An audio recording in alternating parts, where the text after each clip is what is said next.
Mesa Central. Qué buena esta salsa de Willy Colón con la que iniciamos esta edición de Mesa Central por la pantalla del 13 en simultáneo con Tele 13 Radio, con T13 en vivo en todas nuestras plataformas a partir de este momento con el director de Criteria, Cristian Valdivieso. ¿Cómo estás, Cristian? Bien, Iván, buenos días. Bienvenido, gracias por acompañarnos esta mañana. Gracias por la invitación. Tenemos esto, está mejor en la música, salsa, pero bueno, Cristian Valdivieso, sí. Es mejor la música, pero bueno, tenemos que hablar de lo que pasa en el país. Podríamos hablar de Willy Colón un buen rato. También. ¿Te gusta la salsa, perdón? Sí, me gusta la salsa. Excelente. ¿Y la bailas? Pero la bailan mejor los candidatos o candidatas presidenciales. Yo no le hago mucho. Particularmente una que le hace la cumbia, la salsa y a otra. Toda la variedad tropical. Y rentabiliza bastante, te voy a decir. Pero no vamos a hablar de candidaturas presidenciales, hoy vamos a hablar del presidente Gabriel Boric. Sí. Porque Criteria hizo un estudio respecto de la evaluación del presidente. Sí, vamos a hablar del gobierno y del presidente y sus 3 años. En este último año que le toca al gobierno, porque pasan varias cosas. Uno, en los últimos años, en general, los gobiernos empiezan a aumentar su aprobación. Claro. Por una parte. Y por otra, el gobierno le aporta o no le aporta a los candidatos oficialistas en función de cuán fuerte esté en las encuestas, en su posicionamiento. Entonces nosotros hicimos... Por ejemplo, Joe Biden con Kamala Harris.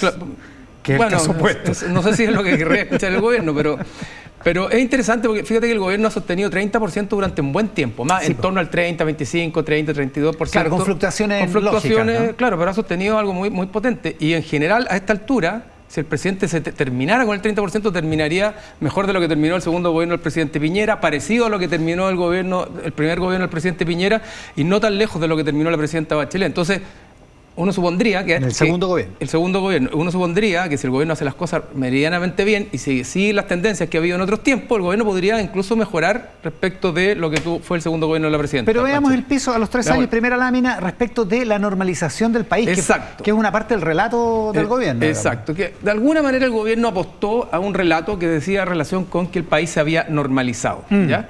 Entonces nosotros preguntamos, bueno, en una escala de 1 a 5, desde muy en desacuerdo a muy de acuerdo, ¿cuán de acuerdo estás con que en estos últimos 3 años, en estos 3 años de gobierno del presidente Boric, el país se ha normalizado? Y en general la gente está muy en desacuerdo o en desacuerdo. Solo un 22% estaba de acuerdo o muy de acuerdo con la idea de que el país se ha normalizado. Es decir, el relato de la normalización por ahora no ha calado profundamente en el gobierno, y desde esa perspectiva uno pudiera ya empezar a pensar de que este año, más que la normalización, el gobierno debiera apostar a otros elementos para poder apuntalar otros argumentos para poder apuntalar. Y salvo que uno sea de izquierda, porque el 54% de los de izquierda piensan que sí, el país está normalizado. Sí, pero no, en el sentido siguiente. Efectivamente la izquierda lo acompaña más, pero si tú tomas la submuestra de izquierda en esta encuesta, el 74% aprueba al gobierno. Entonces hay un delta respecto a la normalización. Claro. O sea, hay 20 puntos que apoyan al gobierno, pero no están de acuerdo en la normalización. Exacto. El relato de la normalización no parece tan verosímil desde el punto de vista de la mayoría de las personas. O sea, tú dirías mejor busque otro argumento. Yo creo que hay que buscar mejor otro argumento porque es muy difícil que el país se haya normalizado dado el contexto de violencia y de delincuencia que hay, que es lo que tiene tomada a la gran mayoría de la población, y es difícil que eso se revierte, y lo vamos a mirar más bien más adelante los números. Y con el tema económico en la guerra comercial, es probable que eso se amplifique incluso. Es probable que se amplifique, exactamente. Expectativas sobre el presidente Gabriel Boric. Claro. Esto me gustó, mira. Esto es la expectativa sobre el desempeño del presidente. A 3 años del comienzo, ¿cómo consideras que lo ha hecho en las siguientes materias? Claro, y aquí lo entretenido o lo interesante, es que no le preguntamos si lo ha hecho bien o mal, sino más bien le preguntamos si lo ha hecho mejor de lo que se esperaba. Exacto. Que no ha habido grandes cambios, o lo ha hecho peor de lo que esperaba. Es decir, poner una medida que tenga relación con expectativa y no con hechos, comillas, objetivos. Y lo que vemos es de adelante hacia atrás, por decirlo de alguna manera, que donde más lo ha hecho, más ha capitalizado el gobierno, o lo ha hecho mejor de lo que se esperaba, siempre con números que están bajo la mayoría en general, es promover la igualdad de género, donde hay un 33% de las personas que dice que lo ha hecho mejor de lo que esperaba y solo un 25% que lo ha hecho peor. Es el único donde tiene un saldo positivo. En promover la igualdad de género. Exacto. En segundo lugar, reformar el sistema de pensiones con 26%, después reactivar la economía, y vamos a mirar que eso es algo interesante en adelante. Espérate un segundo, y que en reformar el sistema previsional el 38% piensa que lo ha hecho peor de lo que esperaba. Eso es porque no quedan conformes con la reforma, supongo, ¿no? Yo creo que entre que no quedan conformes, pero sobre todo que el gobierno no le ha sacado partido todavía suficientemente a la reforma. De hecho, cuando después miremos en el subsegmento de izquierda, reformar el sistema previsional no aparece como uno de los top 3 de la izquierda. Ahora, esto es algo que se advirtió durante la discusión de la reforma. en septiembre, octubre empiezan el aumento de las pensiones, digamos. Así que se espera que le saque brillo. Y de alguna ¿no? manera creo que Janet Jara le va a tener que sacar harto brillo, ¿no? Exactamente. A pesar de que no terminó con la AFP y que el Partido Comunista no le gustó mucho la reforma, pero aparentemente por lo que vemos es algo que es verosímil y es potente. Bueno, y al final, si tú ves, Iván, donde lo ha hecho peor o claramente peor de lo que se esperaba es mejorar la seguridad y ordenar la migración. Son los dos temas que están con más del 60% de personas que dicen que lo ha hecho peor incluso de lo que las personas esperaban. Claro. Entonces, y ahí los que dicen que lo han hecho mejor son del orden del 10%. O sea, incluso gente que está a favor del gobierno exacto, consideran que lo ha hecho ahí peor. Ahí tenemos de lo que algo interesante después que lo vamos a mirar cuando le hagamos una pequeña asesoría con mucho respeto al gobierno respecto de dónde pudiera enfocarse. Pero efectivamente son temas muy complejos y también te hablan de lo difícil que es para la ministra del Interior, la ex ministra Carolina Toá, tratar de afirmarse sobre la pega que ella hizo. Porque más allá de que la pega objetivamente esté mejor hecha de lo que la gente cree, subjetivamente no se ven grandes mejoras. Y es difícil que se vea. Subjetivamente veámoslo por identificación política, estos mismos datos.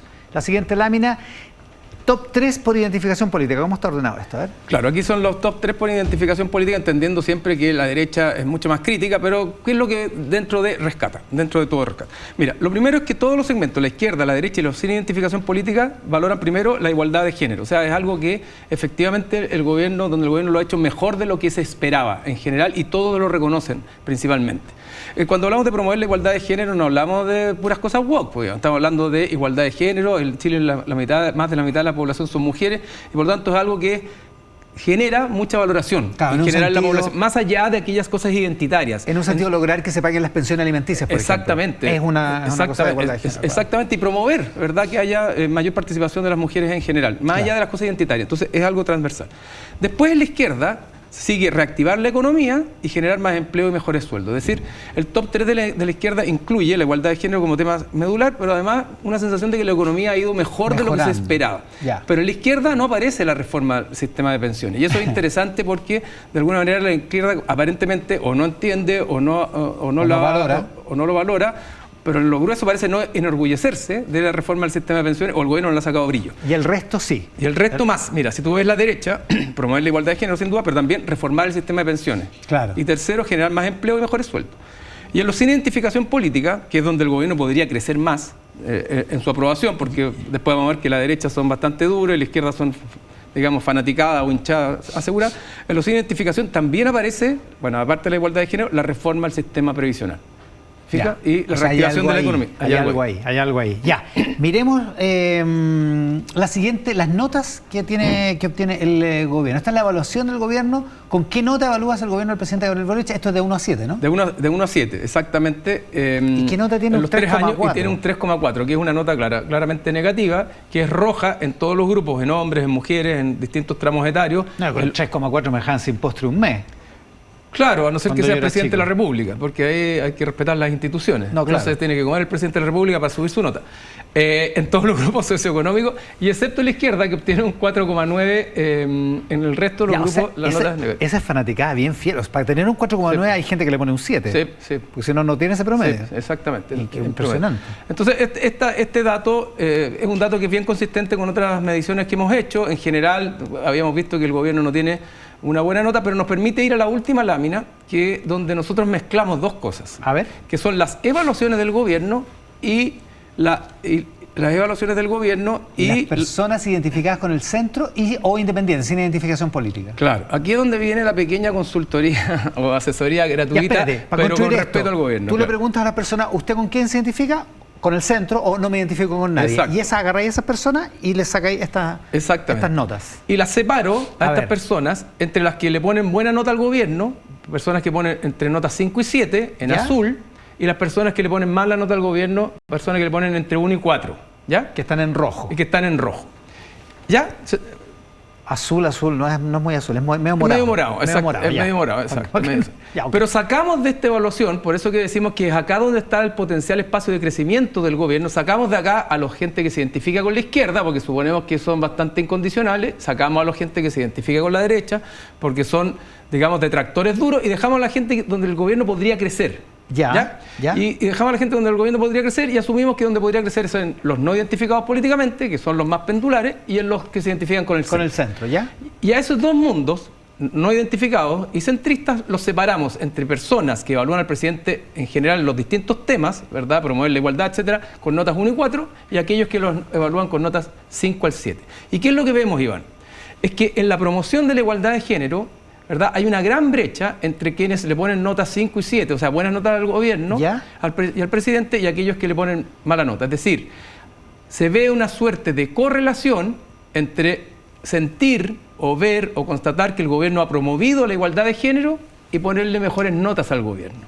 Perfecto, perfecto. Ahora entiendo. Y por el contrario, se ve una menor correlación en lo último, que es mejorar la seguridad, donde la gente que le pone buena nota al gobierno también le pone una mala nota en seguridad. Solo un 25% dice que lo ha hecho mejor de lo que esperaba, y los que le ponen una mala nota también le ponen, evidentemente, tienen solo un 4% por lo cree que lo ha tanto, hecho mejor. En temas como mejorar la seguridad no va a crecer el gobierno. Exacto, eso es lo que estamos diciendo, que en el mundo... Esto es una consultoría gratis que Valdivieso no hace muy a menudo, así que... No, pero para el gobierno sí, porque en su último año tiene que irle bien para que le vaya bien al país. Para que le vaya bien al país. Entonces, dicho de otra manera, al gobierno le va a rendir poco en estos segmentos no identificados o centristas seguir insistiendo en temas como reformar el sistema político, ordenar la migración o mejorar la seguridad. Lo que no significa que no haya que hacerlo. Claro, otra porque cosa una mala es que noticia puede ser terrible. Pero desde el punto de vista del relato comunicacional no le va a rendir. Como sí le podría rendir mucho más. Insistir en lo que ha hecho en promover la igualdad de género, en reactivar la economía, Iván, algo que muchas veces se discute, y por algo el ministro Marcel ha sido tan duro, ¿verdad? Ajá. Y ha sostenido permanentemente que el país está mejor de lo que se pensaba, que la economía ha dado sorpresas positivas, que vamos mejor, que no quiere reducir el gasto, porque en la economía algo hay que se valora en general. La gente que le pone buena nota al gobierno lo valora como un hecho que efectivamente ha sido mejor. Lo mismo reformar el sistema previsional. Entonces, ¿cuáles son los top 3? Son los top 4. Promover igualdad de género, reactivar la economía, reformar el sistema previsional e incluso la protección del medio ambiente. Serían como los grandes temas que el presidente a los que le podría sacar partido, porque efectivamente hay mayor correlación entre ponerle buena nota al gobierno y ver que hay avances en estas cosas. Correlación no implica causalidad. No, es correlación. Es correlación. Y es interesante que José Antonio Kast justo esta semana haya hecho lo de la natalidad, para promover la natalidad, porque se mete de alguna manera en el tema de las mujeres, en el tema de la igualdad de género. O sea, es un tema que, si le sirve al presidente, también le puede servir a los candidatos. Evidentemente, y hacerle ciertos guiños a las mujeres en un país donde todo está vinculado a los temas de violencia, de migración, y como que la agenda, no voy a decir la agenda feminista, la agenda pro mujeres o pro igualdad se ha ido desvaneciendo. Creo que es un buen guiño a un segmento que hoy día es mayoritario en la población, de acuerdo a lo que dice incluso la población censada por el censo de la República. El estudio de Criteria, cuyo director Cristian Valdivieso está con nosotros y es nuestro columnista aquí en Mesa Central. De hecho, va a continuar en el siguiente bloque cuando agreguemos al análisis, a la mesa de análisis, a Jimena Jara y a Isabel Pla. Pero les quiero contar que la semana pasada, aquí en Mesa Central, mostramos los resultados de un estudio realizado por Ann Holster que medía la disciplina con la que votaban los miembros de la Cámara de Diputados. El informe, lamentablemente, contenía errores en la asignación de la bancada de la diputada Daniela Serrano y también en la apreciación de las votaciones realizadas por los diputados Harry Jürgensen y Leonidas Romero. Ann Holster realizó las correcciones al estudio, la versión final del estudio, de hecho, junto a las disculpas correspondientes para los parlamentarios equivocadamente aludidos, se pueden revisar en el sitio decidechile.cl, así que les pedimos también nuestras propias disculpas. La pausa. Viene el diputado Alberto Undurraga, viene el diputado Guillermo Ramírez, presidente de la UDI, viene la candidata Carolina Toa y también la mesa de análisis con Cristian Valdivieso, con Jimena Jara y con Isabel Pla en el siguiente bloque de Mesa Central. La pausa y estamos... estamos haciendo Mesa Central por la pantalla del 13 en simultáneo, en Tele 13 Radio, en Tele 13 en vivo, en todas nuestras plataformas. Mesa de análisis, ya estaba Cristian Valdivieso, que estaba en el bloque anterior. Se unen también columnistas de Tele 13 Radio, son todos. Isabel Pla, ¿cómo estás, Isabel? Muy buenos días, muy Jimena bien. Jara, ¿cómo estás, Jimena? Hola, ¿qué tal? ¿Cómo está la cosa? ¿Ah? Feliz. Feliz, mañana de domingo. Animosa. Para hablar de política. La llamada de Miguel... ¿Ah? Súper buen panorama. Súper buen panorama. Te voy a regalar el panorama y salta. La llamada de Miguel Crispi, intervenida por la PDI. Habla él con su mamá. Aparentemente es un diálogo como de mamá e hijo, digamos. O sea, como, oye, ¿qué pasó acá? ¿Y por qué no sé qué? Y termina todo esto en la fiscalía. Isabel Pla. Bueno, mira, lo primero es que con esta llamada, cierto, queda claro que este es un tema que no se va a cerrar durante un buen tiempo. Impresionante, ¿eh? Como un fantasma shakespeariano. Claro, lamentablemente, Aparece desafortunadamente para el gobierno, evidentemente que no se va a cerrar durante un buen tiempo. Y lo que vemos es la filtración, ya después verá la fiscalía y los tribunales si se acredita o no. Es que si se acredita o no algún delito. Claro, sí, ya. Pero el episodio de la filtración reafirma, cierto, que en este bochornoso hecho que evidentemente que debilita o perjudica la figura más simbólica, la figura histórica más simbólica del socialismo, las responsabilidades fueron compartidas entre el gobierno, que tomó una decisión, y la familia que, según esta llamada, ¿cierto?, habría presionado de alguna manera para que se tomara esa decisión. Y también quiero decir... porque el contexto del diálogo, perdona que me interrumpa, el contexto del diálogo es que la mamá de Miguel Crispi, es que resulta absurdo hablar de estos términos, pero es que una destacada militante del Partido Socialista, aparentemente llama a Crispi como enrostrándole que el gobierno ha hecho algo mal. Y él, en un diálogo que entiendo que es más o menos intenso, él como que se defiende y dice, oye, pero ella por la senadora Allende tiene que asumir su responsabilidad porque hinchó, para ponerlo en español, que se puede decir en la tele, hinchó, golpeó la puerta del ministerio para que esto se hiciera. Ese es el origen de la investigación por tráfico de influencia. Primero reafirma que podría reafirmar, si es que se comprueba, que las responsabilidades fueron compartidas entre ambas partes. Y en segundo lugar, yo creo que es muy interesante también porque reafirma el fallo del Tribunal Constitucional que destituyó a la senadora Allende, fallo que el gobierno consideró que era un precedente muy grave y que algunos abogados, por ejemplo, Jorge Correa Sutil, estimaron que era excesivo porque no estaba acreditado, ¿cierto?, algún delito o algún ánimo doloso o presión indebida o tráfico de influencia. Lo que sí me llama mucho la atención, permíteme porque a lo mejor no puedo hablar de nuevo, es el silencio. Porque de aquí en adelante viene la censura de Isabel Pla.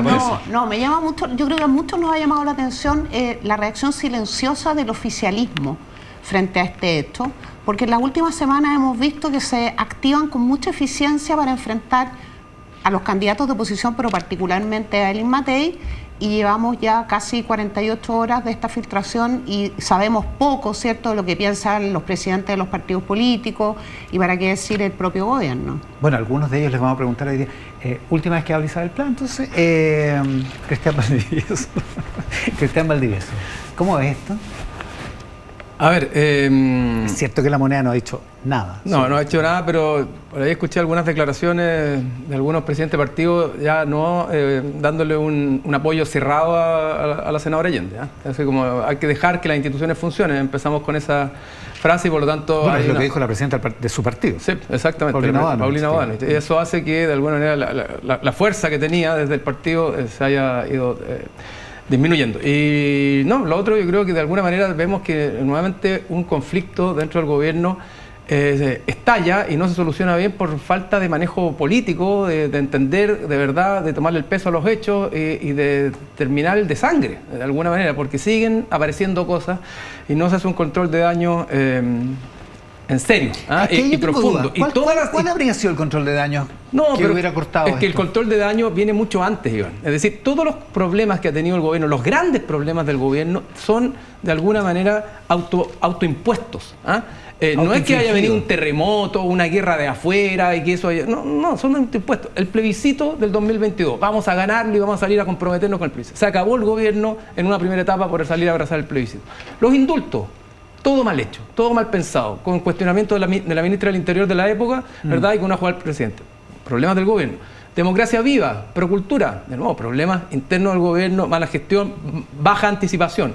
El caso Monsalve. Y ahora el caso de Isabel Allende, que se debió haber cortado mucho antes. O sea, cuando se dijo que habían problemas, incompatibilidades, cuando se leyó el artículo 60 de la Constitución, se acababa el caso.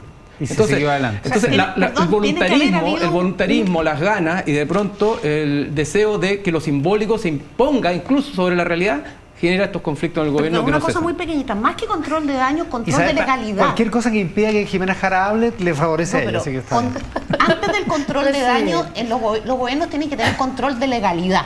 O sea, es mucho antes del control de los efectos que pueda tener una decisión. Y el control de la legalidad, en este caso, falló. Ahora, yo hablé con alguna gente del gobierno a propósito de esto, y siguen insistiendo en que es incomprensible lo que ocurrió. O sea, hay gente que dice, se le pasó a todo el mundo y no en fin, no hay vuelta que darle. O sea, evidentemente acá hubo un mega error en este contrato de compraventa que es inconstitucional, ¿no? O sea, como eso ya está súper establecido. Claro, y hoy día, cualquier cosa que sale en torno a ese proceso nos vuelve a sorprender, ¿cierto? Aquí hay dos contraparte, una vendedora, otra compradora, es lógico que ambas tengan interés. Esta conversación es una conversación que no me parece que sea nada, pero es una conversación que no contradice nada de lo que ya sabemos, que había una parte que estaba vendiendo y había una parte que estaba comprando. Y que la parte vendedora tenía interés en vender. Y que la parte vendedora había accedido, lo que han dicho, es a una propuesta de compra por parte del presidente de la República. Ahora, no estamos descubriendo el agua tibia si sabemos que el presidente de la República tenía interés, porque lo dijo incluso en una serie de discursos, ¿no? Se habló en la ley de presupuesto, entonces sabemos que había interés por el Ejecutivo de adquirir este inmueble. Si a mí me quieren comprar una casa, yo voy a tener interés, por supuesto, en saber cómo va eso, más allá de que las negociaciones las haga un enviado legal, ¿no? Entonces, esta conversación dice, a mí me parece que merece mucho interés, por más informal que sea, pero no constituye evidencia en sí misma. Y a mí lo que me parece interesante en esto es que el mismo, o sea, como el tribunal, que es el séptimo juzgado de garantía, desestima a partir de este informe, porque esta es una filtración que se conoce hoy día a partir de la prensa, pero que se conoció en febrero en los tribunales, ¿no? Y entonces del séptimo juzgado de garantía dicen de Santiago no hay antecedentes para pinchar porque se presenta esto con el propósito de pinchar el teléfono de Miguel Crispi y del senador, ¿cierto? Y entonces él dice, no, acá no hay antecedentes, porque lo que yo veo de esta conversación, que es la que estamos conversando ahora en este momento, es que ella no puede incidir en el ministerio desde su calidad de senadora. Entonces no hay nada aquí que constituya, porque el tráfico de influencia no es preguntar cómo va la cosa, es incidir en que las cosas ocurran de una manera determinada. Por entonces, la vía de la imposición de algún tipo de autoridad, no hay relación de subordinación, aquí no hay ninguna prueba que a mí me muestre esto. Solo una postilla para contextualizar. Este pinchazo telefónico, esta intervención telefónica se da, que es una vulneración de una garantía que se da de acuerdo a una orden judicial. Este pinchazo se da porque la Fiscalía de Coquimbo pide una autorización en Antofagasta por el caso Procultura. Así es. La intervención de teléfono de distintas personas, incluyendo a Miguel Crispi, que tiene una calidad de imputado en ese caso por una querella de un abogado del Partido Republicano. En el contexto de esa intervención... El pinchazo que está autorizado... Ese pinchazo está autorizado por el Tribunal de Garantía de Antofagasta. Sí. Eso acabo de decir. Ese pinchazo consigue esta conversación que no tiene nada que ver con Procultura, sino con todo lo contrario, con la Casa Allende, y a partir de eso se solicita la misma Fiscalía pide en Santiago la incautación de los teléfonos de Isabel Allende, de Maya Fernández y del propio Miguel Crispi, y ahí es donde el Tribunal de Santiago rechaza esa medida intrusiva. También uno podría preguntarse, a ver si lo podemos comentar al tiro, ya que estamos en esto, si es excedido o no de parte de la Fiscalía pinchar el teléfono de alguien por un evento que ocurrió hace casi 2 años, que es lo del caso Procultura, que es el origen de todo el asunto, digamos. O sea, yo no sé si a ustedes les preocupa, pero... O sea, a mí me preocupa... A ver, primero creo que probablemente esté el primer jefe de asesores de la presidencia que tiene su teléfono pinchado por una disposición de un tribunal de la República. Y eso ya me parece muy complejo para un cargo que, si bien no forma parte de un gabinete, pero es un cargo muy estratégico en los gobiernos. O sea, es el principal acompañamiento de un presidente de la República. Yo confío en que cuando un tribunal accede a esa petición de la Fiscalía hay antecedentes, ¿cierto?, que lo acreditan. Pero me parece muy complejo, ¿cierto?, para la deliberación de la presidencia de la República que ocurra eso. Y en segundo lugar, también creo que hay una otra apostilla que tiene que ver con una derivada también presidencial, ¿cierto? Porque cuando todo esto ocurría, cuando toda esta compra se empezaba a fraguar y ocurría incluso la situación más escandalosa que fue en diciembre, la candidata principal del oficialismo en la primaria, que es Carolina Toá, fungía como jefa de gabinete, como ministra del Interior. Entonces, también creo que hay primero no se va a cerrar este tema por bastante tiempo, no solo por razones, digamos, judiciales o de investigación de la Fiscalía, sino también por las esquirlas políticas que va a seguir teniendo respecto de las responsabilidades. Y creo que... Bueno, justo viene Carolina Toá, me parece muy bien. O sea, es complicado. Entiendo que en cuanto ministra ella dijo yo no supe, yo no participé, en fin, pero no es fácil decirle al país que la jefa de gabinete no tenía conocimiento de una operación de esta envergadura. Ya, 2 temas distintos. Devolvámonos por un segundo al tema judicial, digamos, el de la vulneración de garantía autorizada por un juez. ¿No? Yo no digo que sea ilegítimo, lo que digo es que es una garantía. la intimidad de las comunicaciones. Sí. Cristian. Bueno, a nadie le gustaría verse en esa situación y por lo tanto habrá que investigar hasta dónde se vulneraron o hasta dónde estuvo de acuerdo a derecho, pero si está de acuerdo a derecho es difícil de... No, hay una orden, está de acuerdo a derecho, hay una orden judicial, digamos. Es difícil impugnarla más allá de que uno pudiera estar en desacuerdo con ese tipo de medidas en general. Ahora, dicho eso, de nuevo, a propósito de lo que comentábamos delante, el jefe de asesores del presidente debió haber salido hace mucho tiempo. Y eso devuelve el problema al gobierno, la dificultad de tomar decisiones rápidas en el momento. Acordémonos de los 2 días o 3 días que se demoraron en sacar a Monsalve. El jefe de asesores debió haber salido hace mucho tiempo del gobierno y eso lo tenían claro todos. Pero la resistencia del presidente a sacarlo lo puso en el ojo del huracán y eso fue generando además un problema que ha ido creciendo. Ahora, yo tengo la impresión de que más allá de lo que dice la Jimena, que estoy de acuerdo con ella, que las esquirlas políticas de este audio igual van a seguir. O sea, es muy difícil desentenderse de algo tan elocuente. Y por otro lado, la pregunta es, todo el mundo tiene derecho a hablar con su mamá, ¿quién no puede tener derecho? Pero la mamá del ex jefe de gabinete también es militante socialista. Entonces, ¿en razón de qué se produjo esa conversación? ¿Una conversación madre-hijo? ¿Una conversación que es una conversación donde ella reclama? Pero reclama en razón de qué.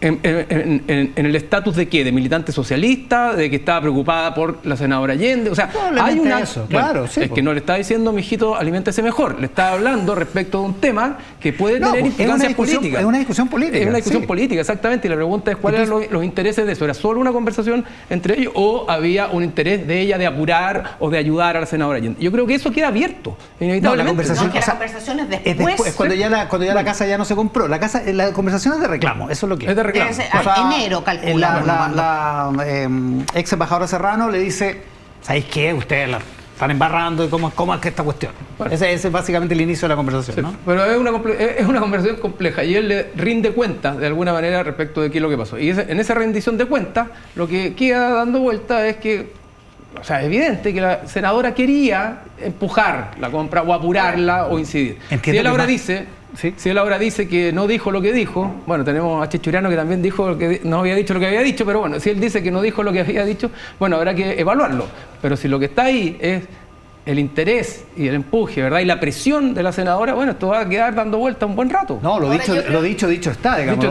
Otra cosa es si se interpreta de otra manera. Lo interesante acá es dividir, como dice Cristian, la conversación política de la conversación judicial, porque efectivamente no hubo mérito. O sea, el Tribunal de Garantía de Santiago dijo hasta aquí, no hay mérito para incautar estos celulares.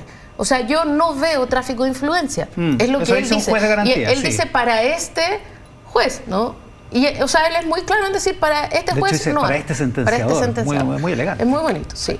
Entonces, como ahora todo el mundo va a decir, bueno, que se investigue, ya, pero en teoría ya está investigado. Se puede presentar otro recurso, por cierto. Sí. O sea, de hecho, el Ministerio Público considera que amerita abrir una investigación. Una investigación. Sí, va a seguir la investigación. Sí. Además, las cosas y paralelamente, la conversación política es lo que dice Cristian, que es como cuánto es razonable proteger a funcionarios de confianza en circunstancias así de hostiles. Sí. No, y eso es una pregunta bien. ¿Estás conversando con tu mamá? Yo no converso estas cosas con mi mamá. No. Estás conversando con tu mamá. Y es un diálogo en que tu mamá te está más o menos retando, entre comillas, o está desafiando la acción política de tu sector, que son sectores políticos distintos. Es una conversación como para tomar tan puntillosamente. O sea, lo que yo por eso digo, es una conversación privada. Es una conversación privada entre dos personas que están discutiendo con toda la implicancia emocional de una discusión, uno, privada, dos, en la que estamos implicados y entonces yo te quiero decir que además, tú no tienes de acuerdo. Además es una discusión, o sea, es una discusión. Es un emplazamiento que le hace la mamá a su hijo. Una conversación, digamos, que tiene una cierta temperatura. Pero la ex senadora Allende contradice a Crispi. Dice que ella no hizo lo que él dice que hizo, pero lo que él dice, le dice a su mamá que ella hizo es que llamó hasta el portero de la Moneda o del ministerio para apurar, presionar, pedir, no sé, consultar, lo que fuere, respecto de cómo iba lo que pasa es que cuando habláis tú con tu hermana, tu cuñado, tu mamá, quien sea, un familiar, con un amigo, puede ser que exagerís también las cosas para ganar una discusión. Sí, bueno. También puede ser, digamos. Por eso que las conversaciones pinchadas tampoco tienen contexto. Y ese es uno de los grandes problemas de esto. Y solo nos quedamos con la literalidad y no sabemos cuál es el contexto. Y además consultar no es lo mismo que presionar. Sí. Y no queda claro porque no es tan no es tan específico el término que utiliza, ¿no? Cuando dice jodió. Pero se desbarata un poco la tesis, claro, lo que dice Isabel Allende, que ella no tuvo idea de nada. Isabel, mira, claro, yo creo que tuvimos la otra vez aquí una discusión respecto del interés de las filtraciones. Yo creo que esta, como dice la Jimena, es una conversación, una filtración que tiene un interés público y político. Por ahora, y para el Tribunal de Garantía, no tiene un interés judicial. Pero voy a reiterar lo que dije al principio. No totalmente, claro, no por lo menos que justifique la incautación de los teléfonos. Pero reafirma primero que post estallido del escándalo hay una confrontación entre el gobierno y la familia Allende. Y que habría ciertas responsabilidades compartidas. Uno, en el interés del gobierno y el no haber hecho el control de legalidad o de constitucionalidad de esta operación. Y dos, el interés de la familia por concretar la operación. Y en segundo lugar, reafirma, ¿cierto?, el fallo del Tribunal Constitucional, que, insisto, es importante marcarlo porque tuvo un cuestionamiento desde el gobierno, o sea, desde la propia moneda, considerándolo, entre comillas, excesivo, o cierto, un grave precedente, y tuvo cuestionamiento también en algunos sectores del mundo jurídico, digamos, como por ejemplo lo que planteó Correa Sutil. Entonces, pero al mismo tiempo, Isabel, si tú le estás diciendo que esto valida el fallo del tribunal, le está dando una entidad jurídica al pinchazo, y hasta ahora sabemos que el pinchazo no tiene... O sea, perdón, el pinchazo sí tiene entidad jurídica, porque le permite al Ministerio Público abrir una investigación. Claro, pero lo que no tiene es validez, según el Juzgado de Garantía de Santiago, para permitir otra medida intrusiva, que es la incautación de los teléfonos. Pero tiene una... pero le estás dando entidad como para validar. Claro. No, tiene claro, es verdad que no tiene, que por lo menos por ahora. Hasta ahora no tenemos cómo... No, pero agrega un elemento político. Sí. Y agrega un elemento político que fue el elemento que desacreditó particularmente la moneda cuando dice esto sienta un grave precedente. La pregunta es si después de conocido esto, en el ámbito de Isabel Allende, en el entorno de Isabel Allende o la propia ex senadora, no debería ser un mea culpa, Jimena, a esta altura. O sea, ella porque dice, no hay mea culpa alguna en la creación de no hay mea culpa. Ella dice en su discurso cuando se va del Senado que esto fue, que ella hizo una cuestión de buena fe. Y que ella hizo y cumplió cada uno de los pasos que se le sugirieron. ¿Le echó la culpa al gobierno en ese discurso? Claro, porque en el fondo es una compra-venta llevada adelante por el gobierno. Entonces, también hay una cuestión bien ingrata, creo yo, que entendiendo que hay un error y que ella puede hacer un mea culpa mayor quizás, o que ella diga, mira, yo no estuve tan interesada como ellos sugieren que yo estuve, que es también algo bastante subjetivo. Una cuestión que es bien ingrata es que te pidan vender una casa, que es tu casa, para que sea una casa museo. Tú digas, ok, aquí no hay enriquecimiento ilícito, no hay un negocio oculto, no hay una empresa que yo quiero proyectar, no hay nada de eso. Hay una cuestión que es inverosímil. Y luego, es la casa donde tú vives. Es la casa donde yo vivo, pero es la casa que quieren convertir en un museo. De acuerdo, vale. Pero hay una cosa inverosímil, si es tu casa, por lo menos te preocupáis de juntar las cajas para embalar, ¿o no? Obvio que te porque preocupa. Además no estáis vendiendo los muebles. No era inmediato, pero obvio que te preocupa. Lo que estoy diciendo es, hay una cuestión que yo entiendo que es profundamente ingrata, que es que esto se trate como si hubiera sido una operación de enriquecimiento ilícito o de proyección de empresas o de intereses coludidos. No es así. O sea, era una compra que no era posible, que era inconstitucional y que ella pagó más que todas las responsabilidades que tenía que pagar y está bien que así sea, es lo justo. Cristian. Ya, pero digamos que, ¿qué devela la conversación? Devela que hubo, respecto a este caso, una tremenda tensión entre el mundo del Frente Amplio y el presidente Boric y el Partido Socialista. ¿Quién fue el más contumaz, el que más incidió, el que más insistió en la compraventa de la casa? ¿O fue el mundo del Partido Socialista y particularmente la familia Allende? ¿O fue el gobierno y el presidente Boric que empujaron? Y la familia Allende lo que ha dicho hasta ahora es que el presidente. Exactamente. Oye, y ahí plantea la duda sobre eso. Esa es la tensión política que sigue dando vuelta y probablemente que es parte de lo que el Partido Socialista tomó, y Paulina Bodanovich en particular, como una especie de arenga y una afrenta personal al partido, porque entremos en otro tema probablemente, Iván, e hizo de eso, ¿verdad?, la base de su apuesta como candidata presidencial. No nos olvidemos que se declararon absolutamente ofendidos, ¿verdad?, desacreditados, invalidados, y por lo tanto dijeron, nosotros tenemos derecho a pararnos y plantar nuestra candidatura presidencial, y salió puño en alto defendiendo la historia del Partido Socialista. Vamos a volver sobre ese tema, pero para que no se la lleve la Isabel Pla, que ha estado comiendo cabritas todo este rato, ¿tiene Diego Paulsen como jefe de campaña de Evelyn Matei lo que se requiere para ese comando, para esa candidata, para esa campaña, Isabel Pla? Sí.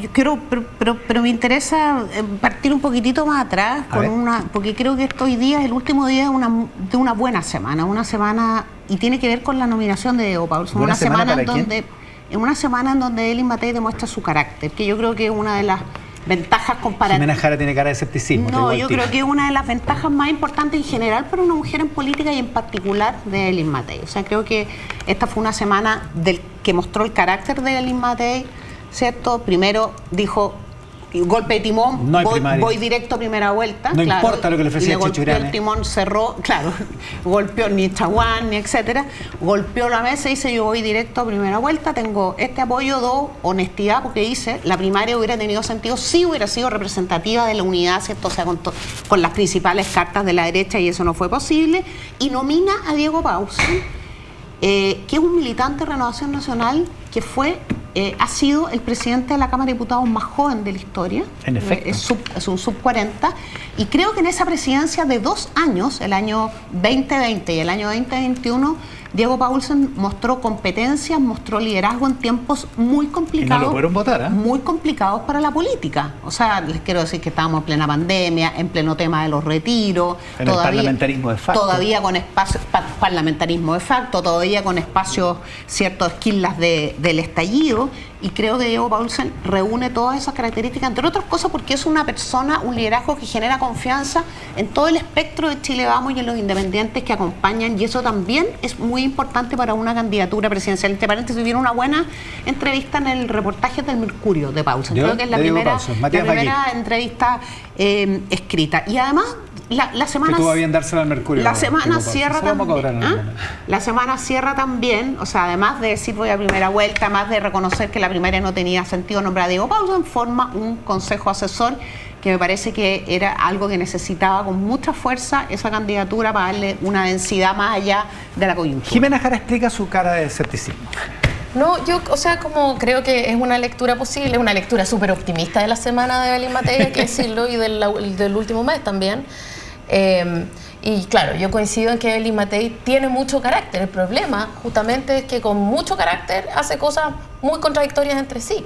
Entonces, con mucho carácter ella dice que no es pinochetista, con mucho carácter defiende el golpe de Estado y dice que muertes son inevitables. Con mucho carácter propone unidad de la derecha y no logra traer ni a Kast ni a Kaiser a su tribu, ni a su primaria.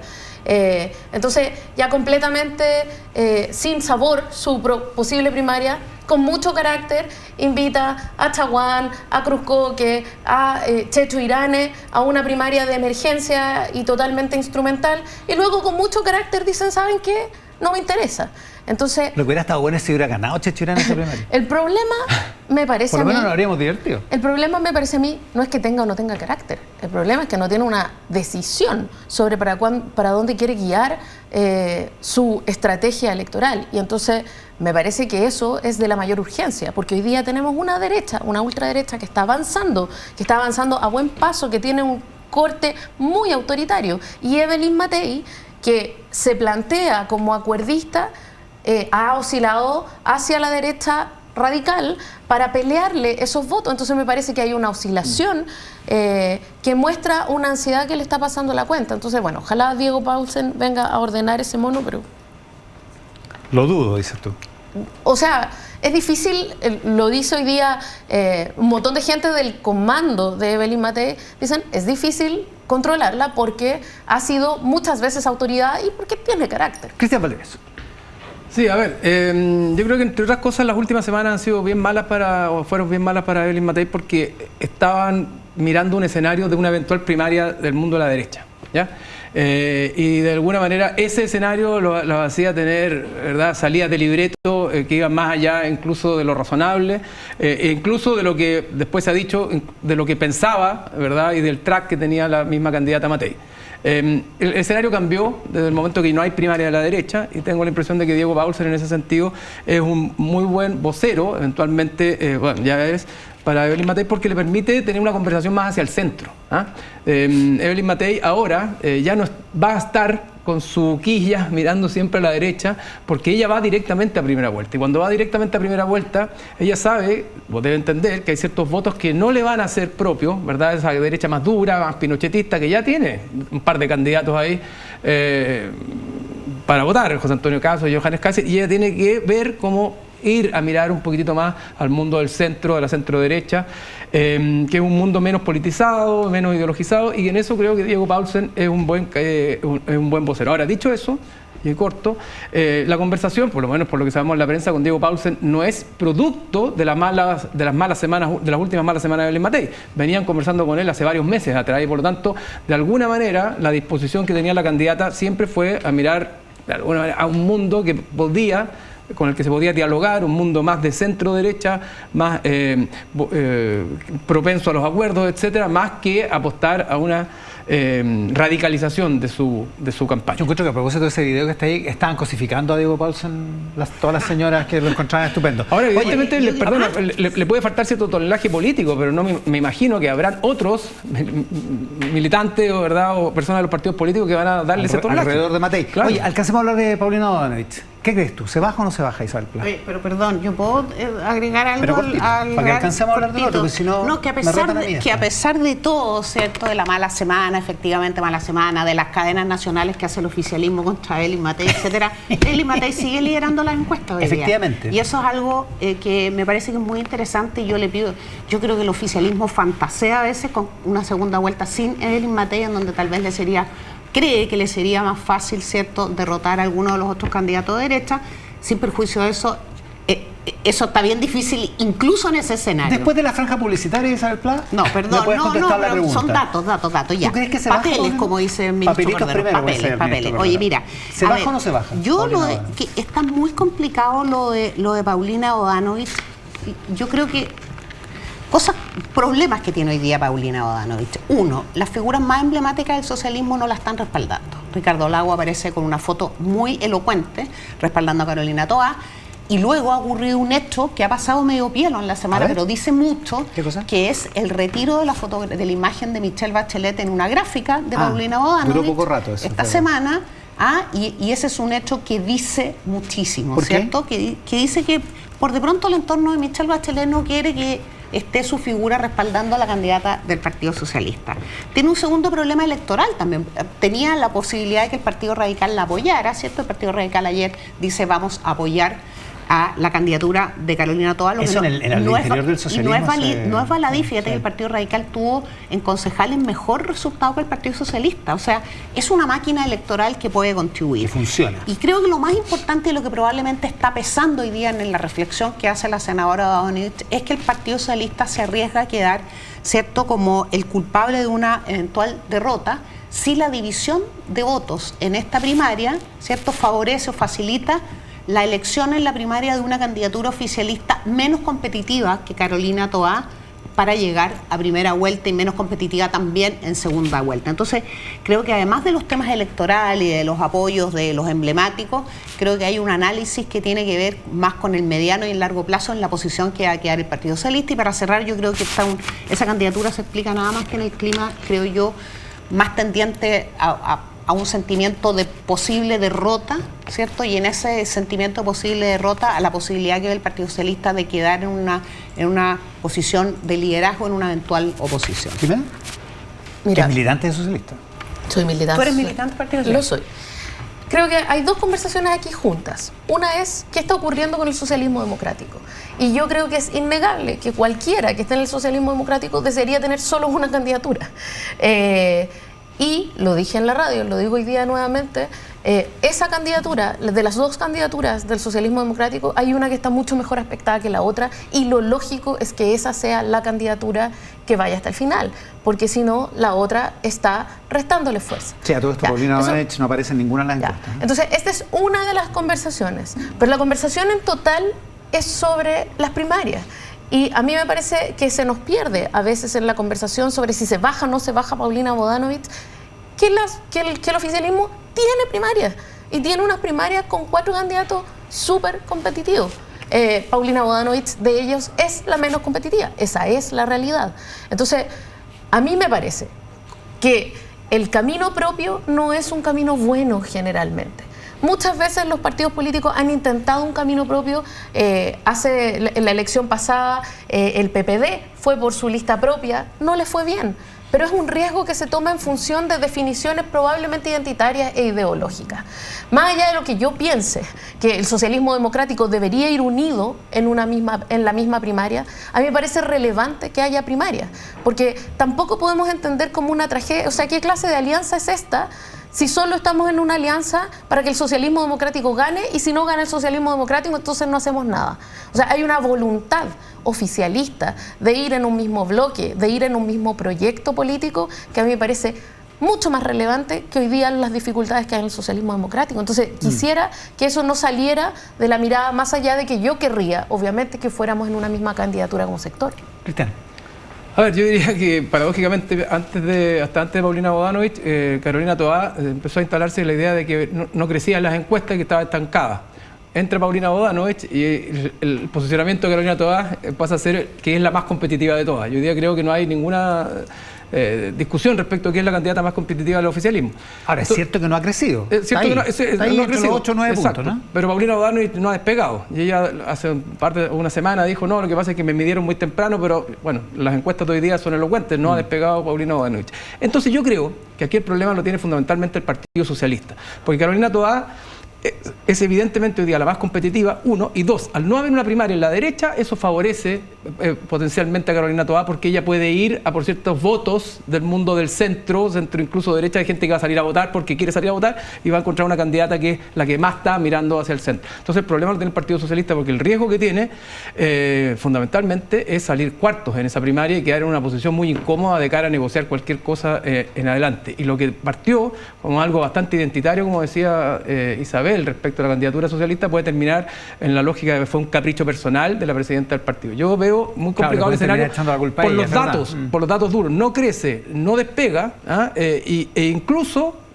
pudiera no afectar tanto a Carolina Toá porque no le está quitando prácticamente nada, y Carolina Toá puede crecer algo hacia el centro ante la falta de primaria por la derecha, y eso podría dejar al Partido Socialista con una candidatura que termine en el último de los lugares en una posición muy, muy, muy complicada.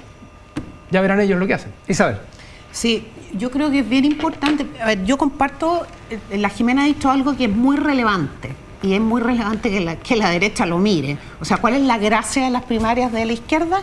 Que es una primaria muy amplia, que va desde el PPD y eventualmente podría ir incluso hasta desde la Democracia Cristiana, no lo sabemos si efectivamente. Viene Alberto Undurraga hoy día, pero está difícil. Bueno, pero desde el PPD hasta el Partido Comunista. Y esa es la gracia que tiene esa primaria, es una primaria amplia, muy representativa de esa unidad, ¿ya?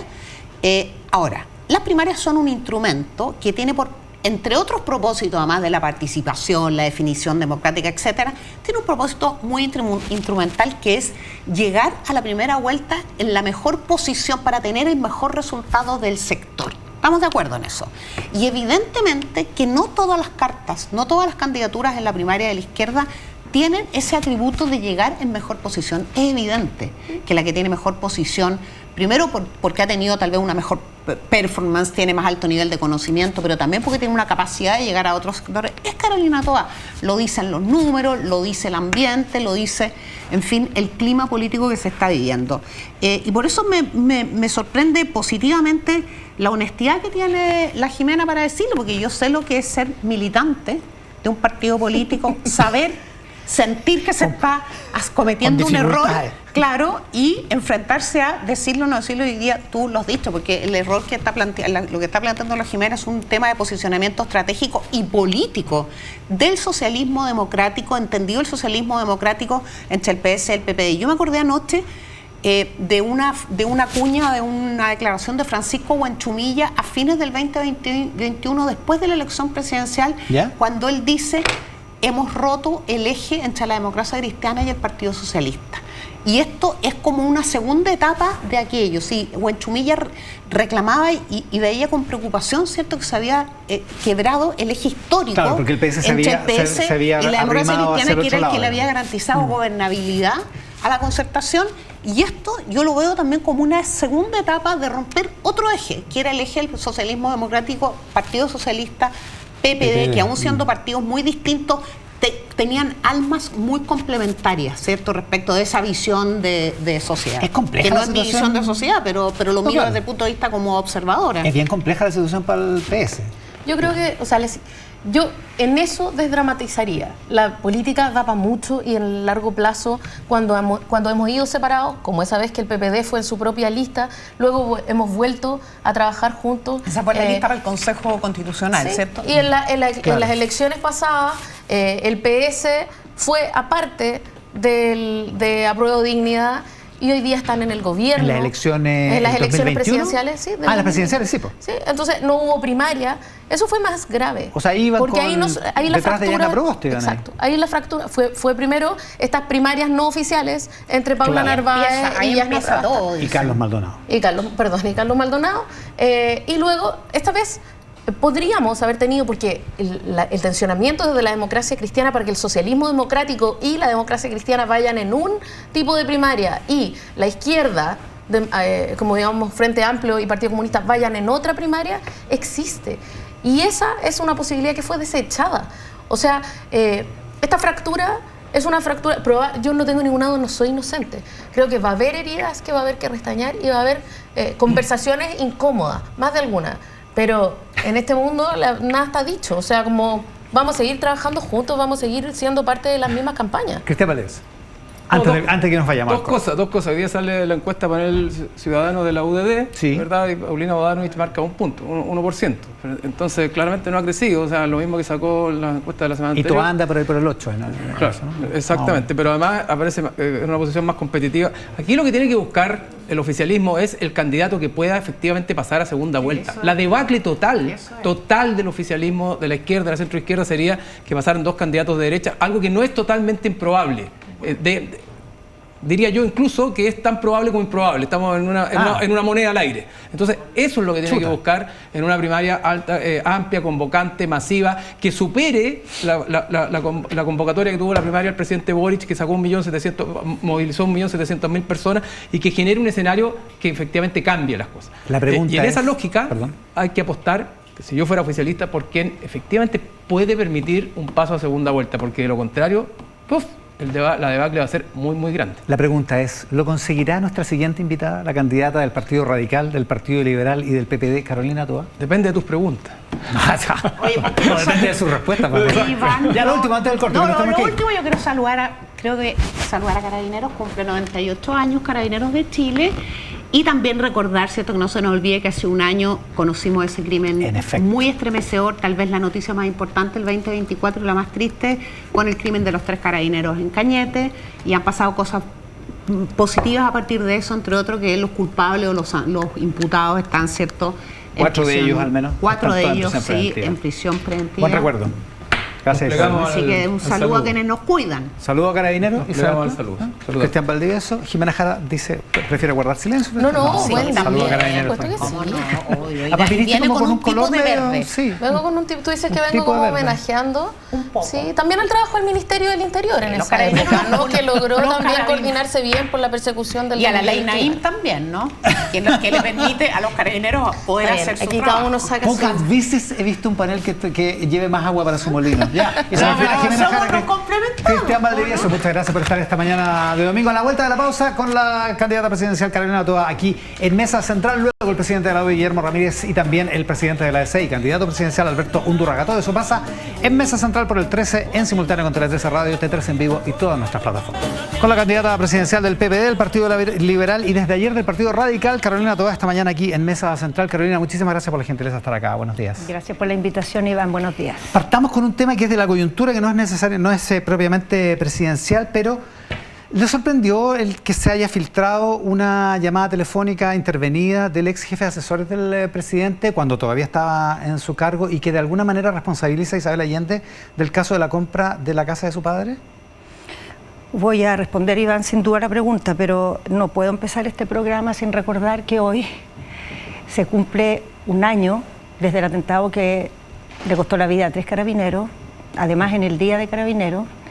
Entonces necesito partir hoy día mandando mi cariño a su familia y a toda la institución. Ese fue probablemente el momento más duro que me tocó enfrentar como ministra. Fue un momento en que cobró aún más fuerza algo que me ha acompañado toda la vida, que es una convicción por el cuidado de la vida, de la justicia, de todas las vidas, porque no es de un grupo o de otro, es de civiles uniformados, de gente de izquierda, de derecha, ese principio tan básico por la vida y la justicia que aquí se vio tan vulnerado. Tomamos compromisos en esa época de avanzar en justicia.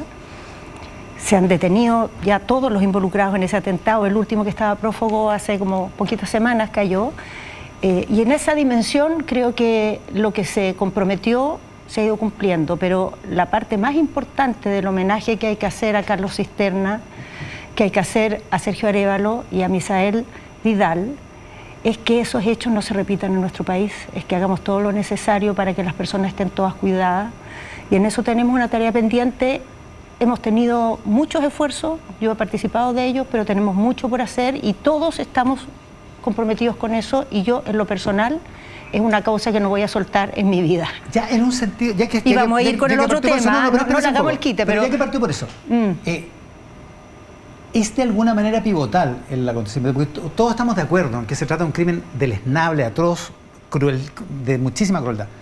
¿Es pivotal para el gobierno del que usted era ministra del Interior en ese momento y para la izquierda en el sentido de la valoración de la seguridad y de la valoración de Carabineros?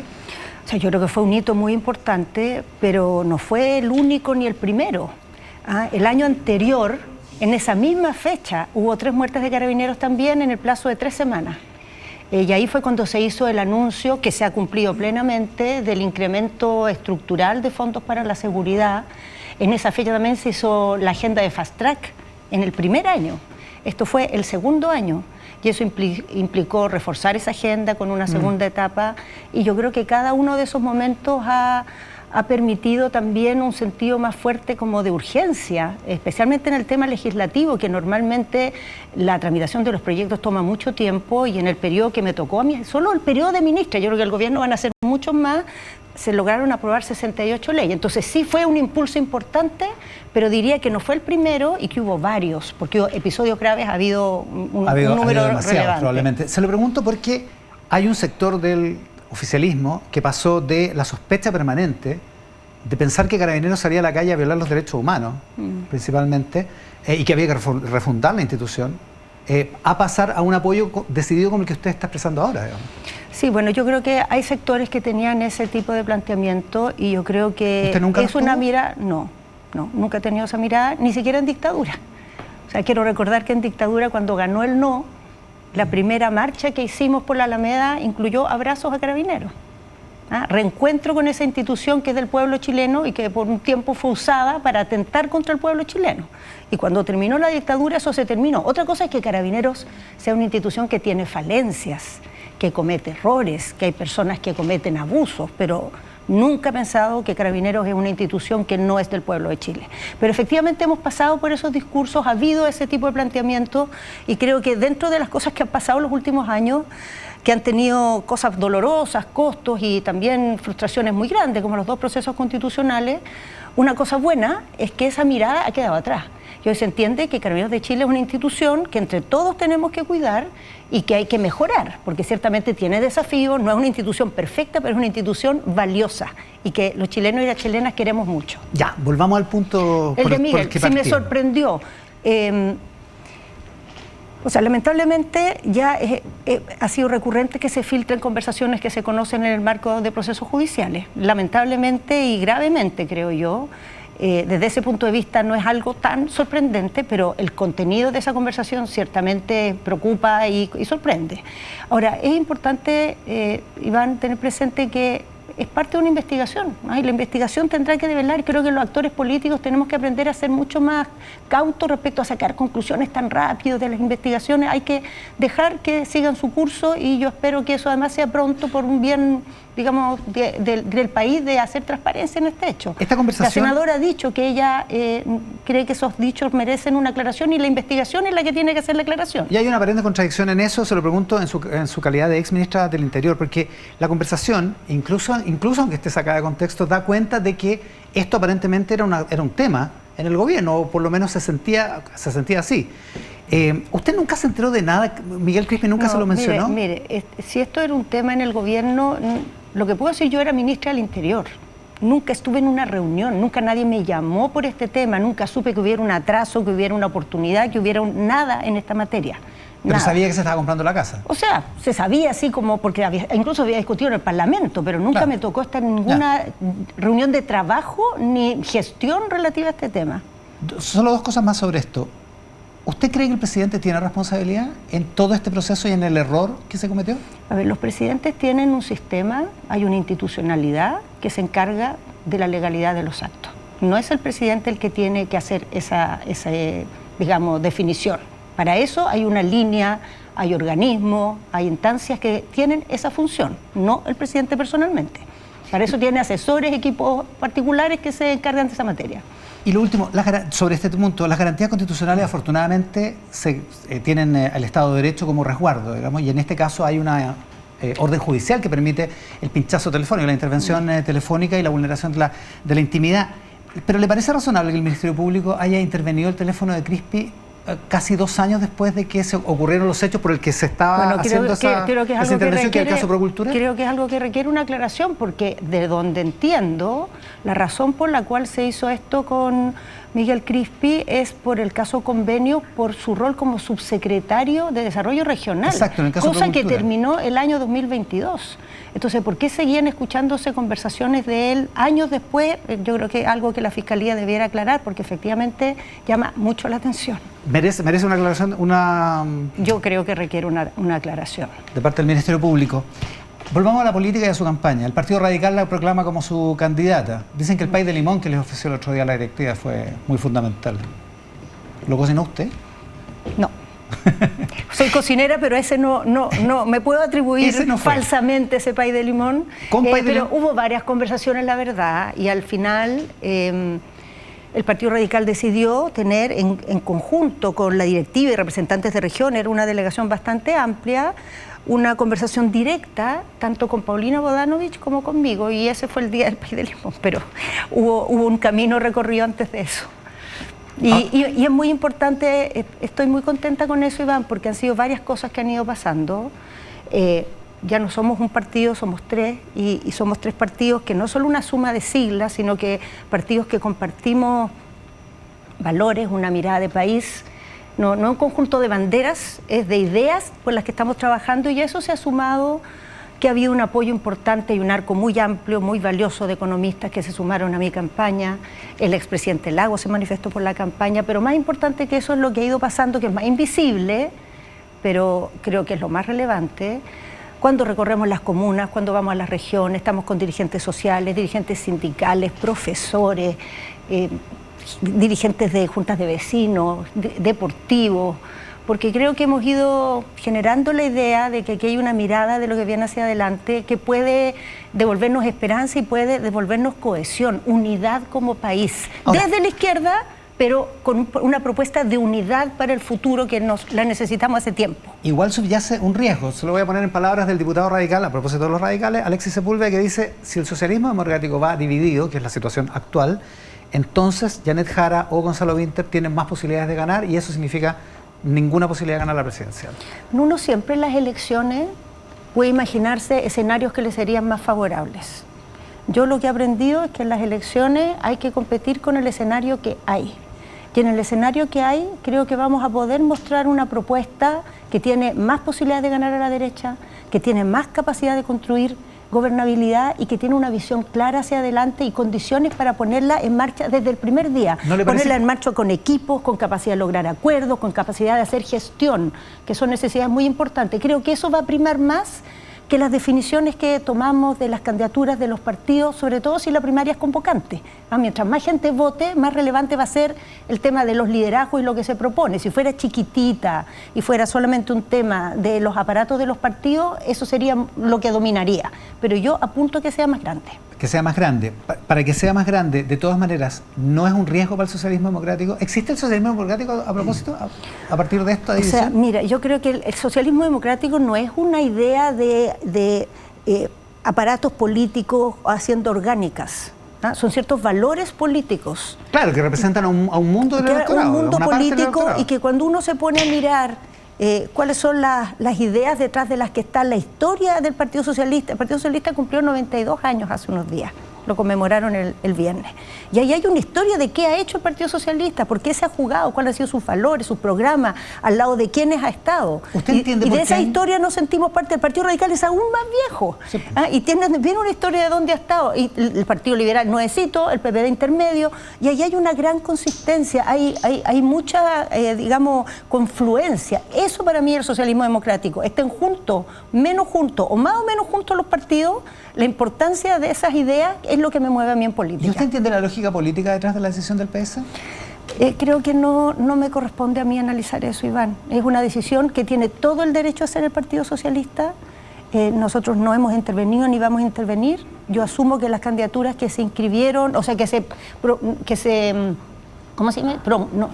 Proclamaron, promulgaron, se promulgan las leyes, no las candidaturas. Sí, podemos promulgarlos igual, pero no es la idea. Bueno, las que se proclamaron, yo asumo que son las que se van a inscribir y respeto eso. O sea, y no especulo ni hago... No está especulando, ya, pero dicho eso, ¿lo ve como un gesto inamistoso el Partido Socialista?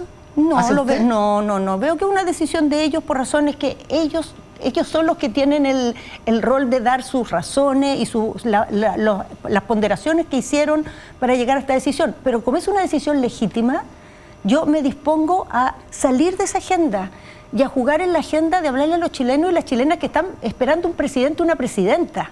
No una persona que resuelva este tipo de temas con explicaciones. Político, la micropolítica, por decirlo así, ya. Mira, eso es parte de la política, Iván. Yo no quiero hacerme la lesa, pero la verdad es que el tiempo que la política le dedica a hablar de sus líos y el tiempo que le dedica a hablar de los problemas de la gente está demasiado desbalanceado. Entonces yo quiero hablar de las cosas que le preocupan a las personas.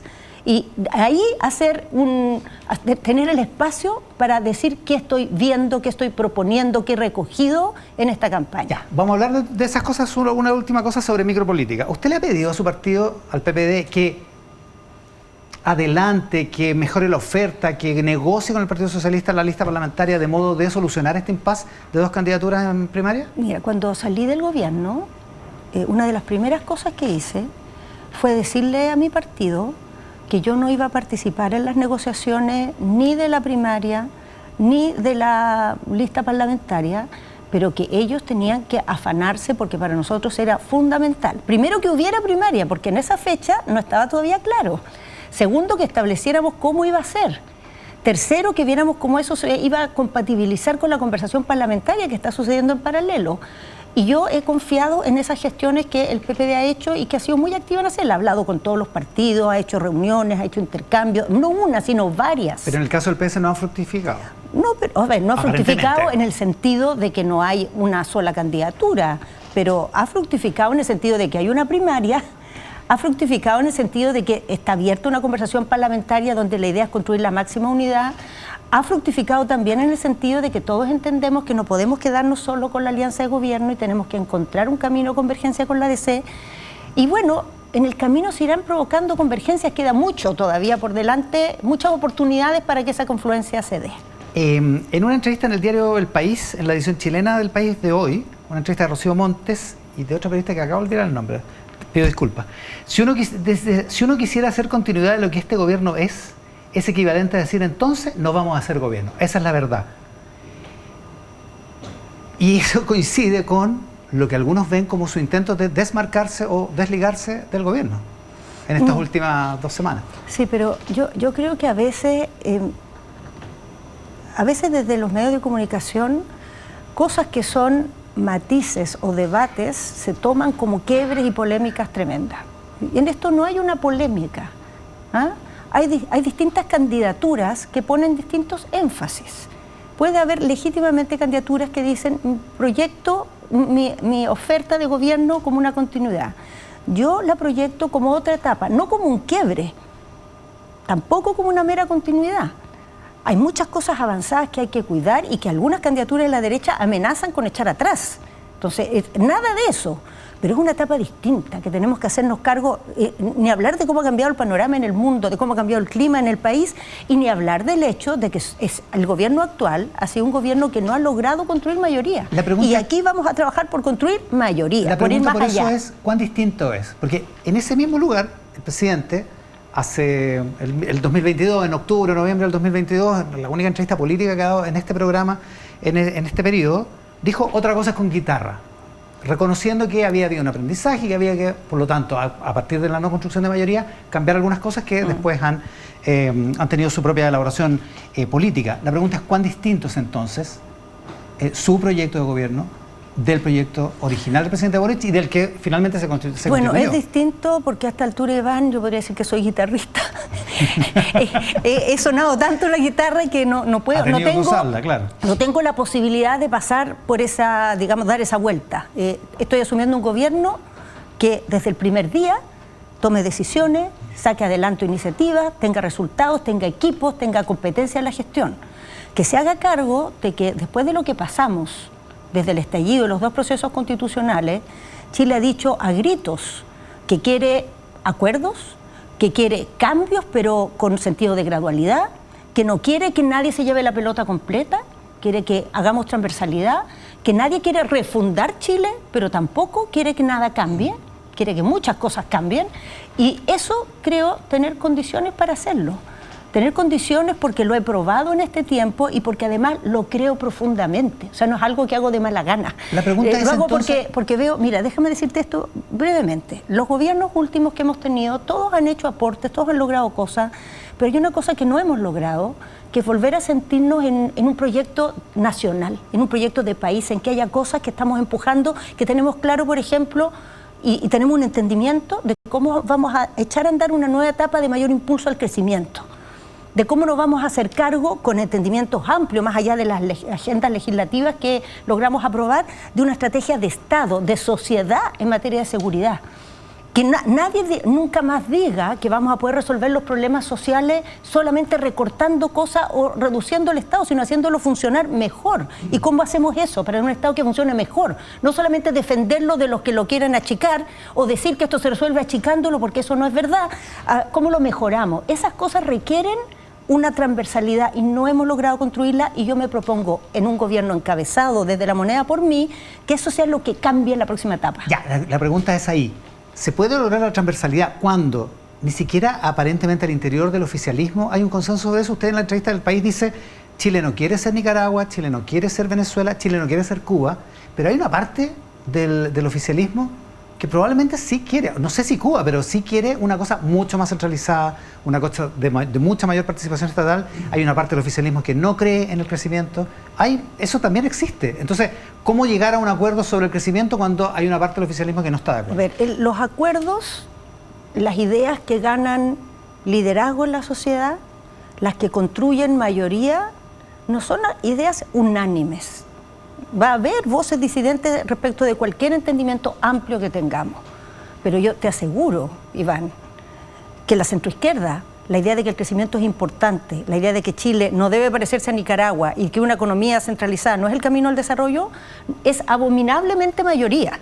O sea, si existen esas voces son totalmente extraviadas y minoritarias, totalmente. Entonces, esas ideas, yo creo que en Chile son mayoría hoy. Y lo que hay que lograr, y lo que la política no ha logrado hace tiempo, mira, esto es muy... me gustaría darme a entender.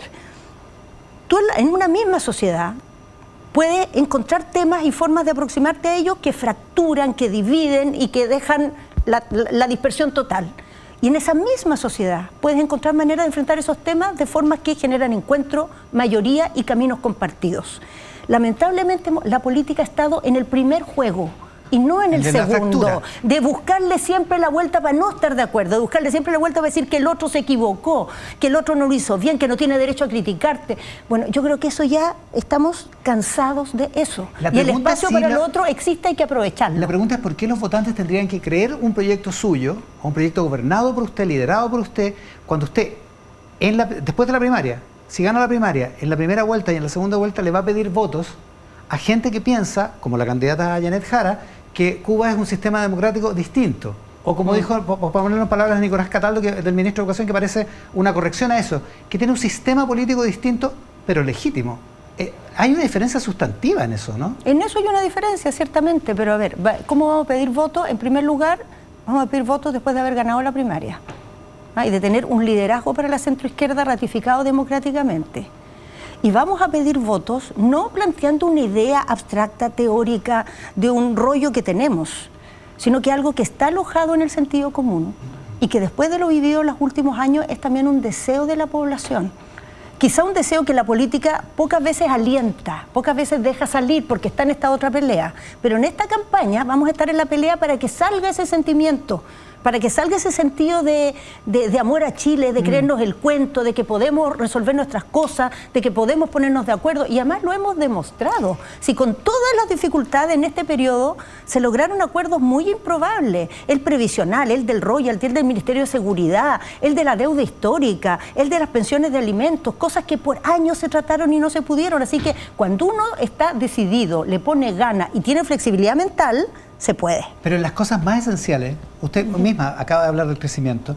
Hay un estudio del Centro de Estudios Públicos, lo publica hoy día La Tercera, dice que la permisología le cuesta 7,3 puntos del PIB al país, 22.000 millones de dólares. Y por otra parte, el sentido común dice, hay proyectos, hay hospitales, hay casinos en el norte, hay fábricas, hay toda clase de proyectos de inversión que se ven detenidos a veces por un hallazgo de, como dice la candidata Ayalín Matei, dos tapas de Coca-Cola. Sí, es que hay un sentido común ahí que no está funcionando y donde el oficialismo tiene una responsabilidad, ¿o no? ¿Por qué el oficialismo? Perdón, a ver, la permisología ha estado en Chile por gobiernos de gobiernos. ¿Y no la ha exacerbado, ¿no la ha exacerbado el oficialismo? O sea, yo hasta donde entiendo, este es el primer gobierno que presenta un proyecto de ley integral para avanzar en resolver el tema de la permisología. El problema es que no va a ser suficiente, Iván. No va a ser suficiente porque ese proyecto avanza en varias cosas, sí, pero se requieren otras cosas más. Se requiere, por ejemplo, que los proyectos que son estratégicos para Chile o proyectos que son sostenibles, que por sí mismos son un aporte, por ejemplo, a la descarbonización, tengan un tratamiento distinto, tengan un tratamiento acelerado. Eso no lo va a resolver el actual proyecto, va a haber que meter otros proyectos. De hecho, Carolina, hay dos proyectos, porque el otro, el de la reforma del sistema de evaluación ambiental, el gobierno ni siquiera lo tiene como prioritario. Sí, pero son temas que se han puesto en este gobierno. O sea, se ha abordado el tema de simplificar la permisología y yo te voy a decir, con mi mismo estilo de que esto no es continuidad ni quiebre, pero es una nueva etapa, que esa agenda para el futuro se queda corta, que hay que avanzar mucho más en eso, que hay que hacerse cargo que esto no es solo un tema, de acelerar la inversión. Voy a darte un ejemplo de que no se trata solo de eso. En el norte de nuestro país, Visviri o cerca de Visviri, hay un sector que no tiene electricidad. Se hizo un tremendo proyecto de electrificación y una vez que estaba listo se descubrió que la obra, por un error que alguien cometió, pasó por encima de un cementerio ancestral. Es un error, porque debió haberse buscado otro recorrido, pero pasó por ahí. La obra está lista. Esto se judicializó, lleva 4 o 5 años judicializado y llegar y poner para que tenga luz ese poblado, no ha podido tener luz hasta que no se resuelva este asunto. Entonces, ¿cómo no podemos tener un sistema en que mientras se resuelve el asunto y paga las consecuencias al que se equivocó, démosle luz al poblado en el altiplano que está sin electrificación? Es que parece de sentido común. Bueno, parece, pero nuestro sistema no lo contempla. Y no solo eso. Pero no carga el oficialismo con haber ido en contra de ese sentido común porque defendió las posiciones de los pueblos originarios y las prerrogativas de los pueblos originarios en este tema, porque defendió las prerrogativas del medio ambiente y el cuidado del medio ambiente por sobre el sentido común. Yo creo que, la culpa de que los proyectos se traben no es de que haya personas preocupadas del medio ambiente o que haya personas preocupadas de la cultura indígena. Es de que políticamente se diseñaron sistemas que tienen errores. Y los tienen hace décadas. Han pasado gobiernos de izquierda y de derecha y no se han resuelto. Entonces, ahora hay una agenda, yo soy partidario de profundizar esa agenda. Si hay personas que creen que mientras más se traben los proyectos de inversión, bueno, eso no va a ser el espíritu de mi gobierno, esa no es la izquierda en la que creo y esa no es la izquierda que le va a traer desarrollo a Chile. Un país que se desarrolla, no solo que se desarrolla, un país que redistribuye, que logra más equidad, requiere crecer. En todas las experiencias mundiales donde se ha logrado redistribución es en un contexto de crecimiento, porque cuando se crece tú tienes posibilidad de que los nuevos frutos se distribuyan mejor, muy distinto de ir a distribuir los que ya están cuando no se crece. Entonces el crecimiento es no solo importante para los bolsillos, es importante para la justicia social. Esa es la izquierda en la que creo y esa creo que es la izquierda que va a tener liderazgo en la etapa que viene. Y la otra, la que cree que es mejor torpedear los proyectos de inversión, creo que no solo es minoritaria, es cada vez más marginal y no ha tenido predominio en el último tiempo hace ya bastante rato. La candidata del PPD, del Partido Liberal y del Partido Radical, Carolina Toá, esta mañana aquí en Mesa Central. Carolina, muchísimas gracias por la gentileza. Gracias a ti, Iván. Buenos días. Una pausa y volvemos de inmediato con el presidente de la UDI, el diputado Guillermo Ramírez, y la semana en que la candidata que va en las encuestas primera, en el otro lado, nombró jefe de campaña. La pausa y volvemos. Con el diputado presidente de la UDI, Guillermo Ramírez, en una semana, ¿tuvo mejor esta semana o no? Mucho mejor. Mucho ya no le ponga, pues, ¿eh? Mucho Pero mejor. ve que se sobró el chorro al tiro. Ya, nombraron, ya, vamos a ir al comando, pero antes, usted dice que se configura el tráfico de influencia a partir de que se conoce esta intervención telefónica del teléfono de Miguel Crispi, ex jefe de asesores del gobierno, del presidente. Iván, yo creo que al analizar la llamada uno tiene que ponerse en el contexto de lo que estamos hablando. Acá estamos hablando de una operación que el Tribunal Constitucional estableció que es inconstitucional. O sea, aquí se comete un delito, una infracción constitucional. Y la pregunta de fondo, que todavía no ha sido respondida, es ¿de quién es la culpa? ¿De quién fue la idea? ¿Quién empujó esta operación hasta más allá de la legalidad? Isabel Allende ha dicho reiteradas veces que ella no tuvo nada que ver, que ella no supo, que no fue su idea, que ella no lo empujó, que ella simplemente confió en el criterio del gobierno. Diciendo que finalmente, o diciendo implícitamente, que los que empujaron esta idea fue justamente el gobierno. Yo me imagino una llamada de la ex ministra Serrano con Miguel Crispi de la siguiente manera. La ministra Serrano, que es socialista, diciendo, bueno, esto es un caos, están destruyendo la imagen de Isabel Allende. ¿A quién le puedo preguntar dentro del gobierno qué es lo que está pasando? Y evidentemente en alguien que confía, en alguien con el que tiene lazos estrechos, dado que es su hijo, llama a Miguel Crispi. Ya, ¿a quién le puede reclamar también? Sí, porque estamos hablando de una llamada de principios de enero, ojo, cuando esto ya se había caído, era un escándalo. 7 de enero, claro. Así es. Entonces, yo interpreto la llamada como un reclamo. Miguel, ¿qué están haciendo? Está la escoba. Están lesionando gravemente la imagen de la senadora Isabel Allende, que para mi partido es emblemática. ¿Por qué tanta improvisación? ¿Por qué tanto desorden? Yo me imagino la llamada, puede ser otro tono, yo de buena fe me la imagino así, como un reclamo. Ya. Y Miguel Crispi le responde diciendo lo que en realidad, de acuerdo a él, ocurrió. Que es que, oye, perdón, sí, acá está la escoba, pero una cuota muy importante de responsabilidad la tiene la propia senadora, que fue la que presionó. Ya él usa otra palabra, presionó, habló hasta con el portero del ministerio. Esto en el medio de una conversación, podría haber sido la segunda, tercera iteración, tercera ida y vuelta, digamos. De acuerdo, y luego él profundiza. O sea, no es que sea la primera explicación, digamos. Y luego él profundiza, ¿ya? Y dice, aquí también uno de los grandes responsables es el abogado de la familia. Ya. Que también ejerció una presión gigantesca. Entonces... Sí, también dice que la familia es incompetente. Bueno, entonces, ¿qué pasa? Publica ex ante hoy día. Bueno, entonces, ¿qué pasa? Tenemos la versión de Miguel Crispi, que es que el que presionó por esta infracción constitucional, de eso ya no hay duda, el Tribunal Constitucional ya zanjó esto, es Isabel Allende, que fue la que empujó y presionó. Y por parte de Isabel Allende es el gobierno. Lo increíble de todo esto, Iván, es que al final el gobierno está zafando por una razón que a mí me parece insólita. Mira, en derecho hay un principio que todos los abogados conocemos, que es que nadie se puede aprovechar de su propio dolo. En política uno lo podría decir, nadie puede aprovecharse de su propia incompetencia. El gobierno, para no zanjar esta discusión sobre el que presionó fue el presidente Boric, o si que la presionó fue la ex senadora Allende, él dice, se aprovecha de esta imagen de incompetencia que tiene el gobierno frente a la ciudadanía, puedo profundizar por qué tienen esa imagen de incompetencia, y dice, no, esto es culpa de los 17 abogados que vieron esto, y en realidad ninguno lo advirtió. No se dieron cuenta, ya. Entonces, y es insólito, o sea, a mí me parece increíble que parezca más creíble, más sensata la explicación del gobierno, que dice que hay 17 personas incompetentes que no vieron algo básico, y que a eso se le dé más credibilidad que el hecho de que o el presidente Boric o Isabel Allende hayan presionado. Entonces la pregunta es, ¿quién presionó? Y esa es la pregunta que hay que responder. Pero una cosa es la incompetencia política, los efectos políticos, la naturaleza política de los errores, de las equivocaciones, incluso de la infracción constitucional, y otra cosa es acusar un delito como tráfico de influencia. Usted aparece en la tapa del Mercurio hoy día diciendo, aquí se configura el tráfico de influencia, y usted es un destacado abogado que sabe que no es así. Bueno, yo voy a refrasear. de acreditarse lo que dice Miguel Crispi, por supuesto que queda acreditado el tráfico de influencia. Pero si no es así, si finalmente el tribunal dice no, en realidad Isabel Allende nunca presionó, a mí esa respuesta no me basta. Y la respuesta del gobierno de que aquí hay 17 abogados incompetentes no es creíble.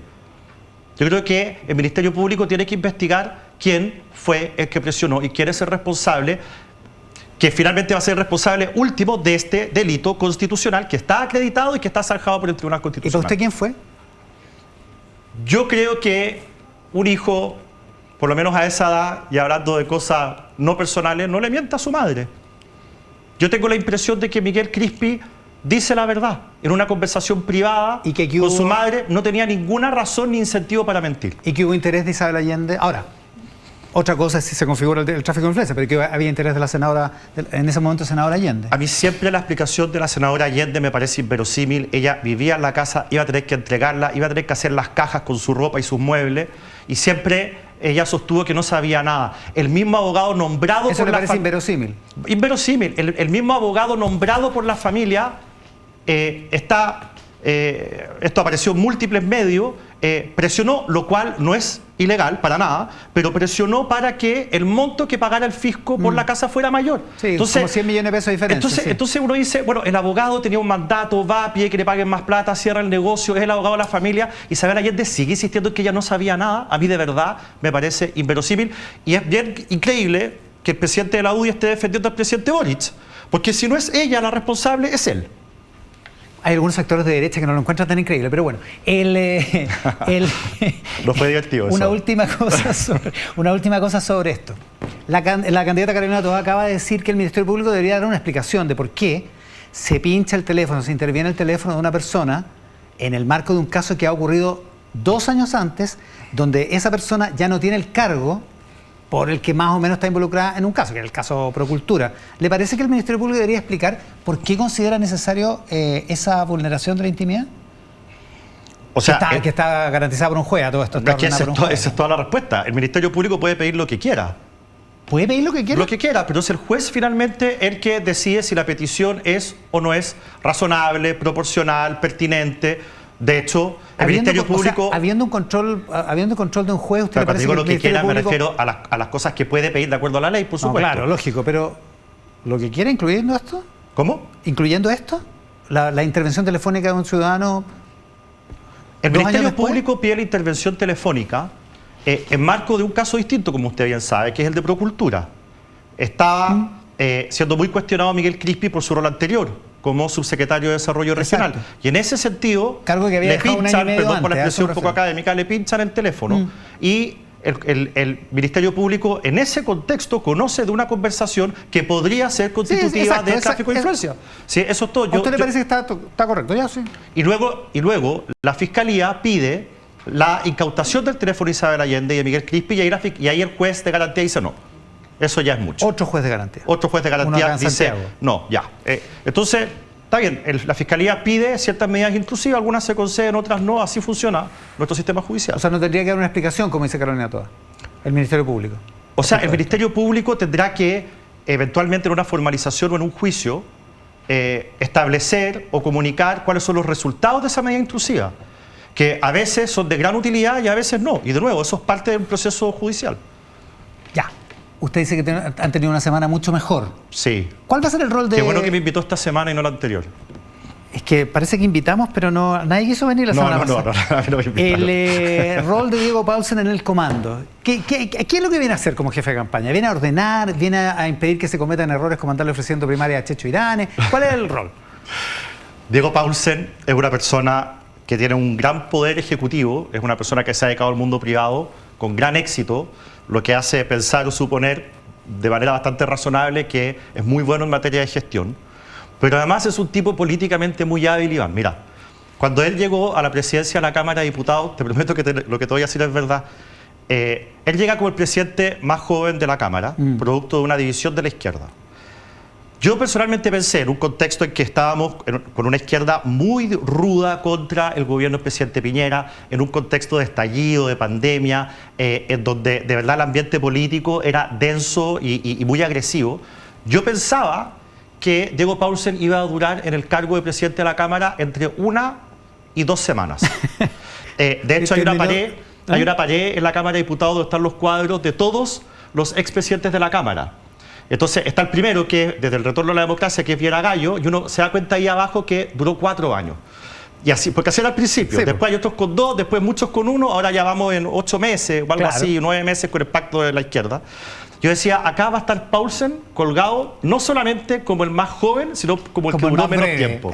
Bueno, duró 2 años, quizás un poco más, o un poco menos, pero alrededor de 2 años, en un contexto en que la oposición era mayoría abrumadora en la Cámara de Diputados. Entonces, yo creo que el hecho de que él conozca bien la política... Que lo respaldó harto, ¿eh? ¿Cómo? Pamela Giles dice que lo respaldó harto en esa época lo censuraron, por voto dirimente. Lo censuraron 2 o 3 veces, pero no siempre fue Pamela Giles, eso es lo notable. Diego, de alguna manera se las ingeniaba para ganar esa censura. Bueno, lo que estoy tratando de decir es que la capacidad de gestión de Diego, más su talento político, creo que van a ayudar a darle una estructura al comando. De hecho, una de las primeras cosas que hace Diego, o la primera que hace cuando llega al comando, es decir, mire, acá todas las campañas presidenciales en cualquier parte del mundo, sean derecha o izquierda, tienen un consejo asesor, comité estratégico, consejo anciano, samurái, llámele como quiera. Y eso es lo que se nombra ahora, ¿no? Y eso es lo que se nombra ahora, a los 3 días de haber asumido Diego Paulsen. Es exactamente lo que yo creo que hay que hacer. Para que no estén los presidentes de los partidos en esa, porque estaban ustedes en esa... Así es. Y yo creo que los presidentes de partido, que además resulta que al menos Rodrigo Galilea es parlamentario igual que yo, entre las obligaciones del partido, la elección parlamentaria y nuestro trabajo legislativo y distrital, no podíamos además estar como los asesores principales de la candidata. Y además se pelean con el gobierno, andan diciendo que el gobierno se pone de acuerdo para criticar a Evelyn Matei. ¿Qué es lo que esperan ustedes, que el gobierno esté mudo en una campaña como esta cuando se dicen cosas que el gobierno considera que no son ciertas o que están equivocadas? No, por supuesto que no esperamos que el gobierno esté mudo. Nosotros no somos ni apoyamos gobiernos de esas características totalitarias. No, nosotros lo que queremos es que la Contraloría nos diga una cosa muy sencilla. ¿Qué significa la presidencia que mandata la ley del gobierno en una elección presidencial o una elección cualquiera? Ya, pero para eso no necesitan a la Contraloría, pues si hay una tradición política en el país. Pues, pero ¿no? Que este gobierno está rompiendo. ¿Por qué? Por una razón muy sencilla, porque hay personas que entienden la presidencia como el hecho de que el gobierno no puede apoyar a un candidato y volcarse a apoyar a un candidato. Eso significaría un gobierno que no está presidiendo, obvio. No hay deshacimiento respecto a lo que está ocurriendo en la campaña. Y no puede hacer campaña por un candidato, menos aún con fondos públicos, parece razonable, por supuesto. Sensato. Ahora, yo creo que esa es una mirada acotada, demasiado acotada. Porque el efecto de apoyar a un candidato es bien parecido al efecto de estar siempre criticando a un candidato en específico. Desapoyando a otro. Lógico. ¿Ah? O sea, si tú tienes 2 candidatos, tú puedes burlar la presidencia no solamente apoyando a uno en particular, ya, sino atacando a uno en particular todo el tiempo y con toda razón. Porque el ministro Elizalde dice una cosa que es falsa. A ver. El ministro Elizalde dice, cuando se instala una mentira, es deber del gobierno responder y desmentir lo que está diciendo ese candidato. Si eso fuera así, yo estaría de acuerdo con el principio del ministro Elizalde. Pero resulta que Evelyn Matei dice, por ejemplo, del plan de cárceles que tiene este gobierno y que va a estar listo en 3 años o 4 años, nosotros además queremos hacer una cárcel adicional con 500 plazas más. Eso es una propuesta. No puede ser una mentira eso. No puede ser una mentira porque es una propuesta. Y el gobierno sale a atacarla con todo. Ministra de Obras Públicas, ministra vocera, ministro Elizalde. Perdón, ministro Elizalde, lo emplazo, dígame, ¿cuál es la mentira en esa propuesta de Evelyn Matei? Entonces, dejemos que los otros candidatos la critiquen, que ya tiene bastantes flancos por lado y lado, que además el gobierno la ataque de esa manera, bueno, revela algo que es obvio, ¿cierto? Al candidato que más le teme el gobierno, que piensa que puede ganarle a cualquier candidato o candidata de la izquierda en segunda vuelta, es Evelyn Matei, y esa es la razón por la cual están enfocados en criticarla a ella. ¿Nos quedan 7 meses de campaña? ¿Van a estar yendo a la Contraloría todo este tiempo? Si es que, o sea, hay una institucionalidad que nosotros tenemos el deber de respetar y de hacer respetar. Si no, nos vamos a transformar en un país bananero donde las instituciones no sirven para nada, pues, Iván. Ahora, como están las cosas, van a ir a primera vuelta, como se anunció a principios de esta semana, contra Johannes Kaiser, contra José Antonio Kast. Todo indica que eso va a ser así el 16 de noviembre. La pregunta es si eso no obliga a la candidata a correrse un poco a la derecha. A ver, yo creo que una candidata como Evelyn Matei, que tiene 35 años de trayectoria, que ha sido diputada 2 veces, senadora 2 veces, alcaldesa 2 veces, ministra del Trabajo en el gobierno donde se crearon 1 millón de empleos, Es una persona que fue ya candidata presidencial. Los chilenos la conocen. Y yo soy de la idea de que lo peor que podemos hacer es vestir a nuestra candidata de un traje que no le queda. Aquí las imposturas no sirven.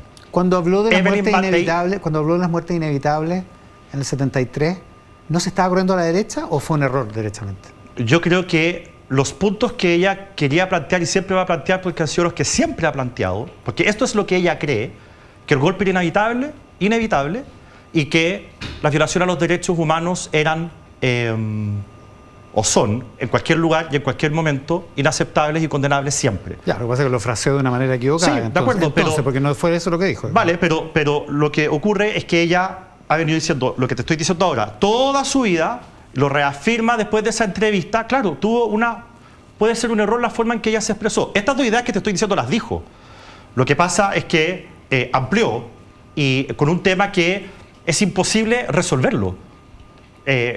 Es imposible saber si era evitable o era inevitable. Por lo tanto, no el golpe de Estado, las muertes. Sí, Ojo, porque son cosas sí. distintas. Y además aquí yo de nuevo el gobierno. O sea, porque si usted defiende El que el crimen gobierno- de Carlos Prats era inevitable, Lógico, no hay que hacer, lógico, digamos. por supuesto. Y lo que tú estás diciendo es exactamente lo que hizo el gobierno. Porque de nuevo, si no me equivoco, fue el ministro Elizalde. Aquí estoy dispuesto a revisar si es que fue otro ministro, pero fue un ministro, creo que fue el ministro Elizalde. Fraseó en la crítica a Evelyn Matei las violaciones a los derechos humanos, las torturas, las desapariciones forzadas, para decir luego, y la candidata cree que esto es inevitable. Ahí tú te das cuenta de la mala fe con la que el gobierno está criticando una manipulación, a Evelyn dice usted. Matei. Sí, pues del lenguaje. Ya, pero volviendo al punto original de la pregunta, ¿eso entonces no era una manera de correrse hacia la derecha para competir con Kast y Kaiser? No, yo de verdad creo que Evelyn Matei, insisto, es una mujer que siempre ha sido de derecha, con el carácter que todos sabemos que tiene, y los que trabajamos con ella también, y que es muy clara para decir las cosas, que contesta las preguntas. Tú que eres periodista sabes que hay políticos que contestan y otros que no. Ella siempre contesta. Así es. Y la gente la conoce, sabe, y ella no necesita moverse ni para allá ni para acá. Ella se ha mantenido durante 2 años, primera en todas las encuestas, de manera interrumpida, porque es quien es. Y creo que sería un grave error que nosotros le pusiéramos un traje que no le queda, porque ha sido ella, sus características personales, la que la han mantenido hasta ahora primera en las encuestas. Diputado, muchísimas gracias por la gentileza Gracias a de ti, estar acá. Iván. Con el presidente de la UDI, Guillermo Ramírez, esta mañana aquí en Mesa Central, también con nuestros auspiciadores, con el diputado y presidente de la Democracia Cristiana, candidato presidencial de ese partido, Alberto Undurraga, esta mañana. Alberto, muchísimas gracias por la gentileza de estar acá. Buenos días. Muchas Buenas gracias tardes, Enrico, por la buenas invitación. tardes. Buenas tardes, yo creo, sí. Sí. Oiga, tiene un mandato de la Democracia Cristiana para ir a una primaria. Pero es un mandato para una primaria que no existe, que es una primaria sin el Frente Amplio y sin el Partido Comunista. ¿Cómo se resuelve ese impasse? En primer lugar, un saludo, perdona que me salga un poquito de la pregunta, un saludo y un reconocimiento especial a Carabineros en su aniversario número 98 y en especial a la familia de los 3 carabineros asesinados hace un año. En momentos que la seguridad ciudadana, la seguridad pública es prioridad, nuestro compromiso con Carabineros, con fortalecerlo y un reconocimiento especial en el aniversario. Así que eso, partamos por eso. Ahora, respecto al mandato, nosotros, y el país sabe, nosotros hicimos una propuesta. Nosotros tenemos ante este país dual, ¿no?, que por un lado extraordinario, con muchas potencialidades, lo he recorrido varias veces en distintos roles, pero al mismo tiempo estancado y con problemas. Y cuando hablamos de estancado no es solo lo económico, sino que la falta de un sueño país, y con problemas como seguridad, los problemas de bajo crecimiento económico, los problemas en materia de falta de vivienda o lista de espera. En este país dual nosotros hicimos una propuesta. Hicimos una propuesta de primarias distintas. ¿Por qué? Porque tenemos una convicción de construir en conjunto con el socialismo democrático y a partir de eso construir con otros. Esta propuesta claramente no fue escuchada, ¿no? Ya a esta altura, Estamos claros, ya a esta altura no ya es que usted fantasee con que las cosas van a cambiar de aquí al miércoles. Ya no vale la pena seguir insistiendo en ¿Y ello. entonces pero qué sí pasa? hacer la historia, ¿no? Hacer esa. Entonces nosotros hemos resuelto, así lo resolvió la directiva nacional durante la semana pasada, no participar en la primaria de todo el oficialismo, que digamos dicho sea de paso, es algo que hemos venido diciendo desde hace varias semanas, que hay algo de coherencia, hay mucha coherencia también al afirmar eso. ¿Por qué? ¿Por qué? Básicamente porque Primero tenemos una convicción, para ganarle a Kaiser, a Kast, a Matei, se requiere convocar al sector independiente, de centro, centro-izquierda, no la continuidad del gobierno, primero. Segundo, por honestidad, ¿no?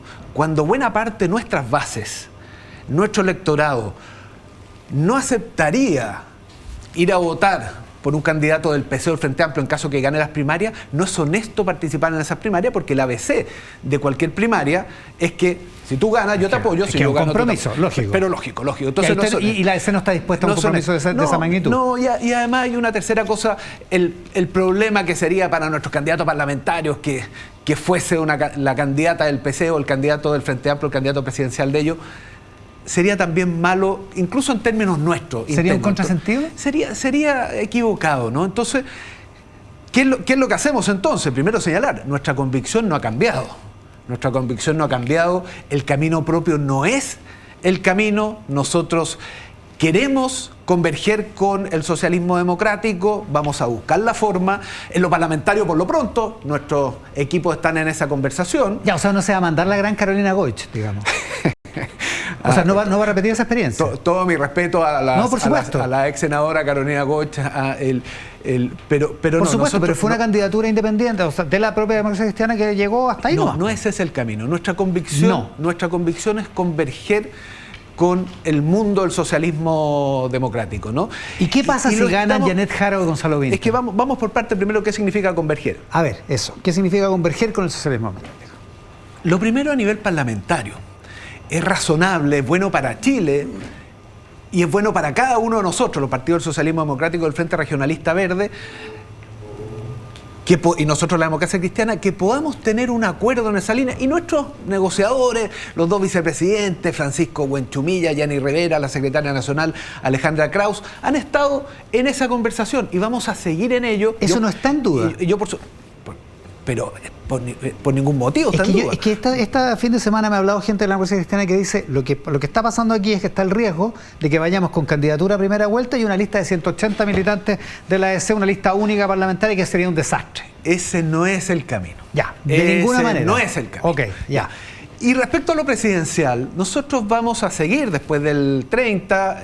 En términos futbolísticos empieza el primer tiempo, ¿no? En el primer tiempo claro. Nos invitaron a esta primaria, nosotros queríamos otra primaria, finalmente no nos vamos a inscribir. Pero eso significa que nosotros vamos a estar recorriendo el país, dando a conocer nuestro mensaje con foco en el humanismo cristiano, que conversa con el humanismo laico, el Chile de los acuerdos, el Chile de la alianza público-privada para recuperar el crecimiento, para apoyar a la pyme, también para resolver problemas como resolver los temas de vivienda. Hemos propuesto 500.000 viviendas. Déjame terminar. Entonces vamos a estar recorriendo el país, apoyando a nuestros candidatos a parlamentarios en cada uno de los lugares del país.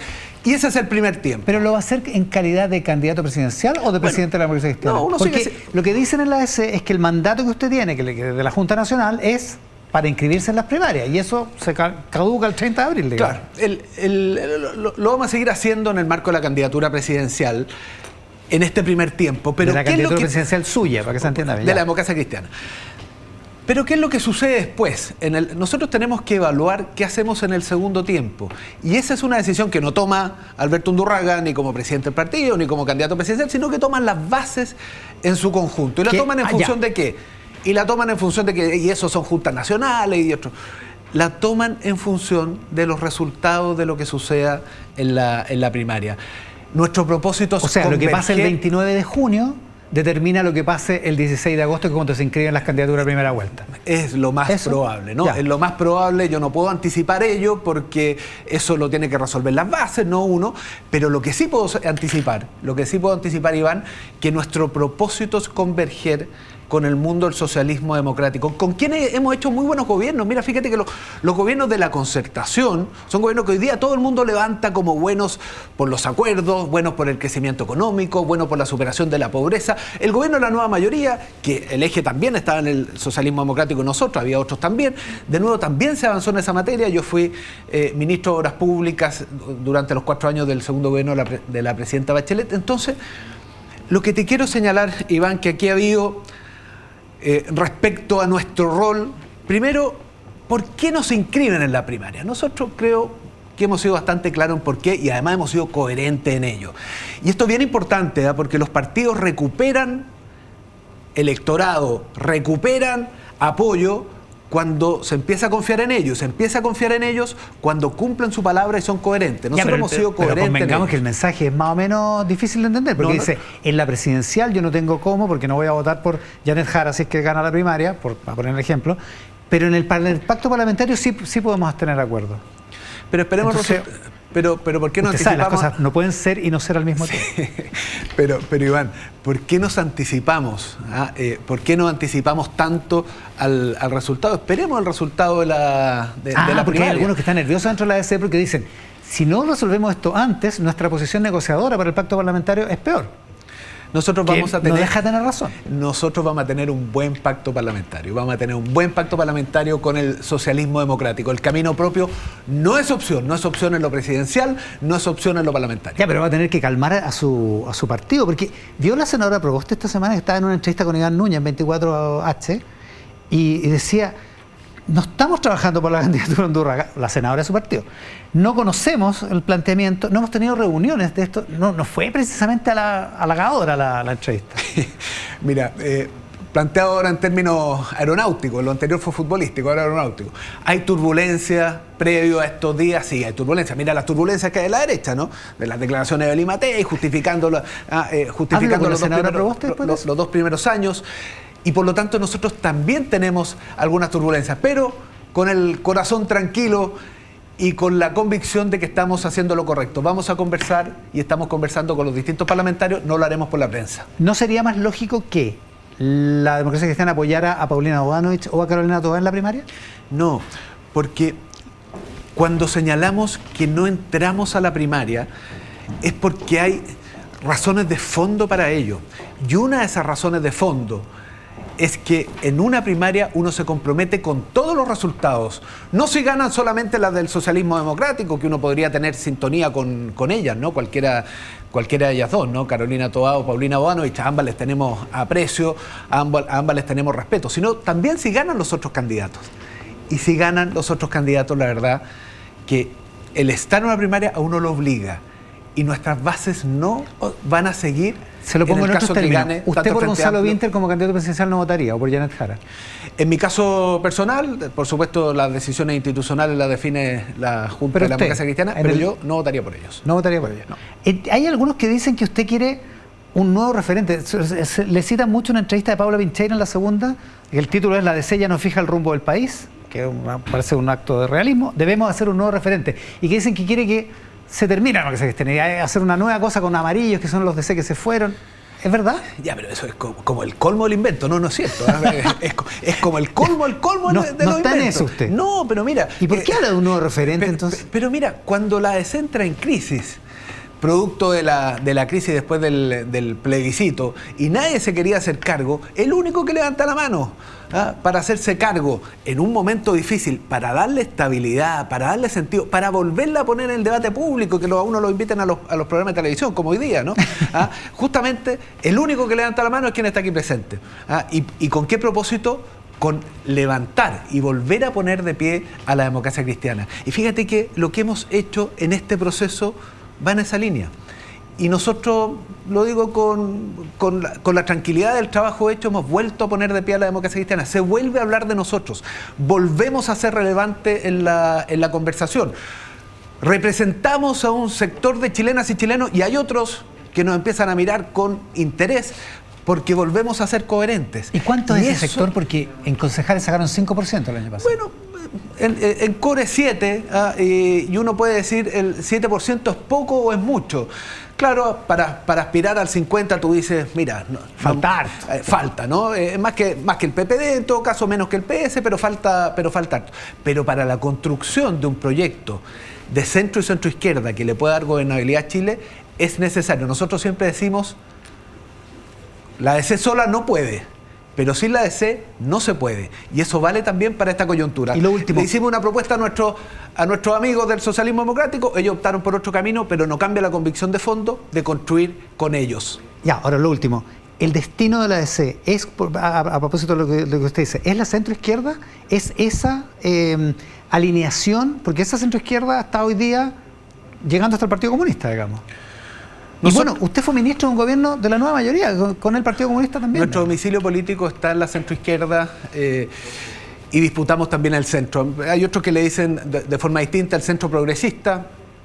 La manera de cómo lo fraseamos cambia dependiendo de las personas. Pero la vocación de la DC, ¿es la unidad amplia hasta el Partido Comunista o no? Lo nuestro es construir con el socialismo democrático y a partir de ello construir con los demás. Si otros después se suman, bienvenido, pero construir en conjunto con el socialismo democrático. Eso es lo que hemos hecho y para propuestas nacionales, generales y de política, como hablamos de ahora, pero también para pensar fuera de la caja. Como por ejemplo decir la asociación público-privada es relevante, lo fue cuando fui ministro de Obras Públicas, relevante para resolver problemas muy específicos, pero que afectan a muchos chilenos y chilenas, como la falta de vivienda. Nosotros podemos construir 500.000 viviendas a través del sistema de concesiones, como por ejemplo para marcar distancias.